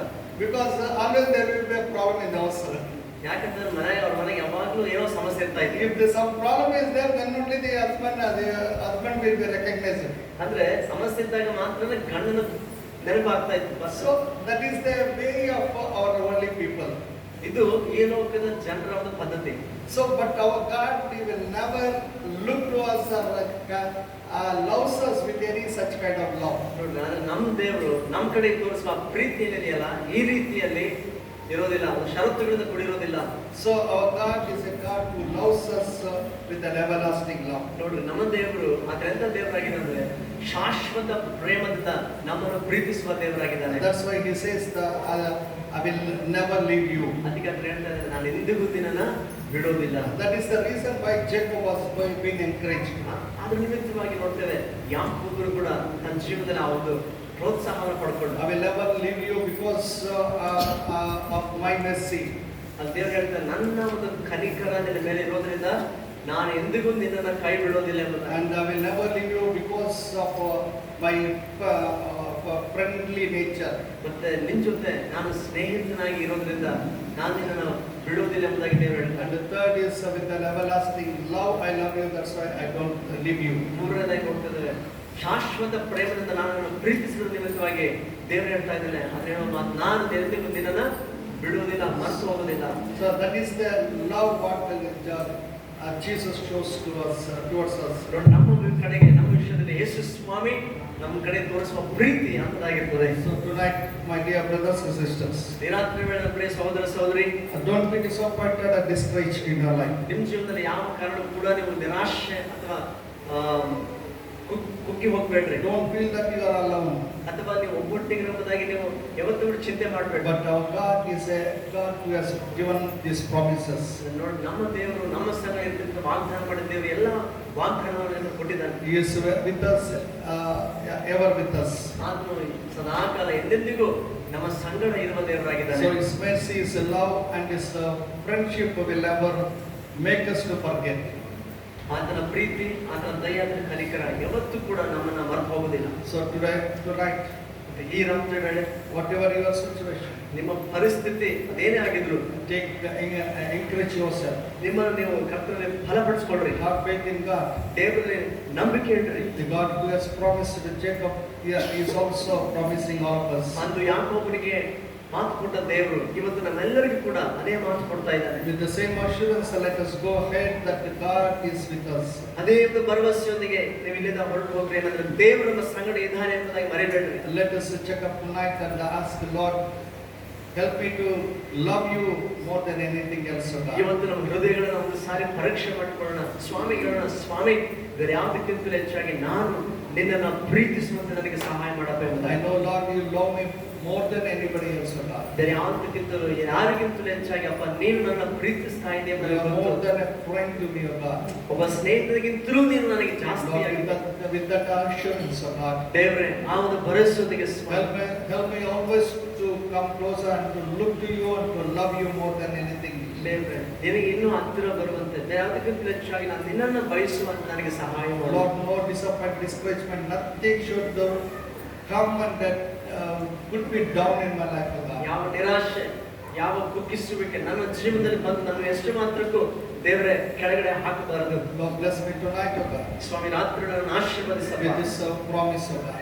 ನಿನ್ನ ವಾಗ್ದಾನದೊಂದಿಗೆ ನನ್ನ ಆಶೀರ್ವಾದ ಮಾಡು. Lord, today help me to go out with a new assurance and promise in my life, O God. ನಾನು ದೇವರಿಗೆ ಸ್ವಾಮಿ ಇಲ್ಲಿಂದ ಒಂದು ಹೊಸ ಭರವಸೆಯೊಂದಿಗೆ ನಂಬಿಕೆಯೊಂದಿಗೆ ಇಲ್ಲಿ ನನ್ನ ಹೋಗ್ಲಿಕ್ಕೆ ಅಂತ ಸಹಾಯ ಮಾಡು. Thank you, Jesus. ವಂದನೆ. Thank you, Master. ವಂದನೆ ಕರ್ತನೆ. Gracious Heavenly Loving Father, ಪ್ರೀತಿಯ ಕೃಪಾಭರಿತ ನಮ್ಮ ಪರಲೋಕ ತಂದೆಯಾದ we ದೇವರೇ, thank you, we praise you for speaking to us tonight, O ಈ God. ರಾತ್ರಿ ವೇಳೆ ಒಟ್ಟಿಗೆ ಮಾತನಾಡೋದಕ್ಕಾಗಿ ಸ್ತೋತ್ರ. Thank you for your loving kindness towards us, O God. ನಮ್ಮ ಕಡೆಗೆ ಇರುವ ನಿನ್ನ ದಯೆ, ಪ್ರೀತಿ, ಕರುಣೆಗಾಗಿ Thank you ಸ್ತೋತ್ರ. for the promise that you will never leave us nor forsake us, O God. ಎಂದಿಗೂ ನಮ್ಮನ್ನು ಬಿಡುವುದಿಲ್ಲ, ತೊರೆಯುವುದಿಲ್ಲ ಎಂಬುದರ ವಾಗ್ದಾನಕ್ಕಾಗಿ ಸ್ತೋತ್ರ. Lord, with that assurance, help us to live and to possess your promise in our life and to go ahead in our life, O God. ಸ್ವಾಮಿ, ಆ ಭರವಸೆಯೊಂದಿಗೆ ದೇವರ ವಾಗ್ದಾನವನ್ನು ಪಡೆದುಕೊಂಡವರಾಗಿ ನಂಬಿಗಸ್ತರಾಗಿ ನಾವು ಜೀವಿಸಲಿಕ್ಕೆ ಅಂತ ಸಹಾಯ ಮಾಡಿ. Bless all your children tonight, O God. ರಾತ್ರಿ ಎಲ್ಲ ಮಕ್ಕಳನ್ನು ಆಶೀರ್ವದಿಸಯ್ಯ. Bless each one of them. ಅವರ ಪ್ರತಿಯೊಬ್ಬರು ಆಶೀರ್ವದಿಸಿ. Let their faith be increasing, Lord.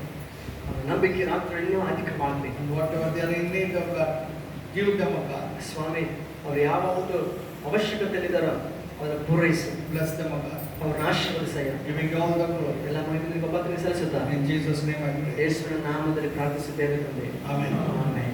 Hallelujah. Hallelujah. Okay, come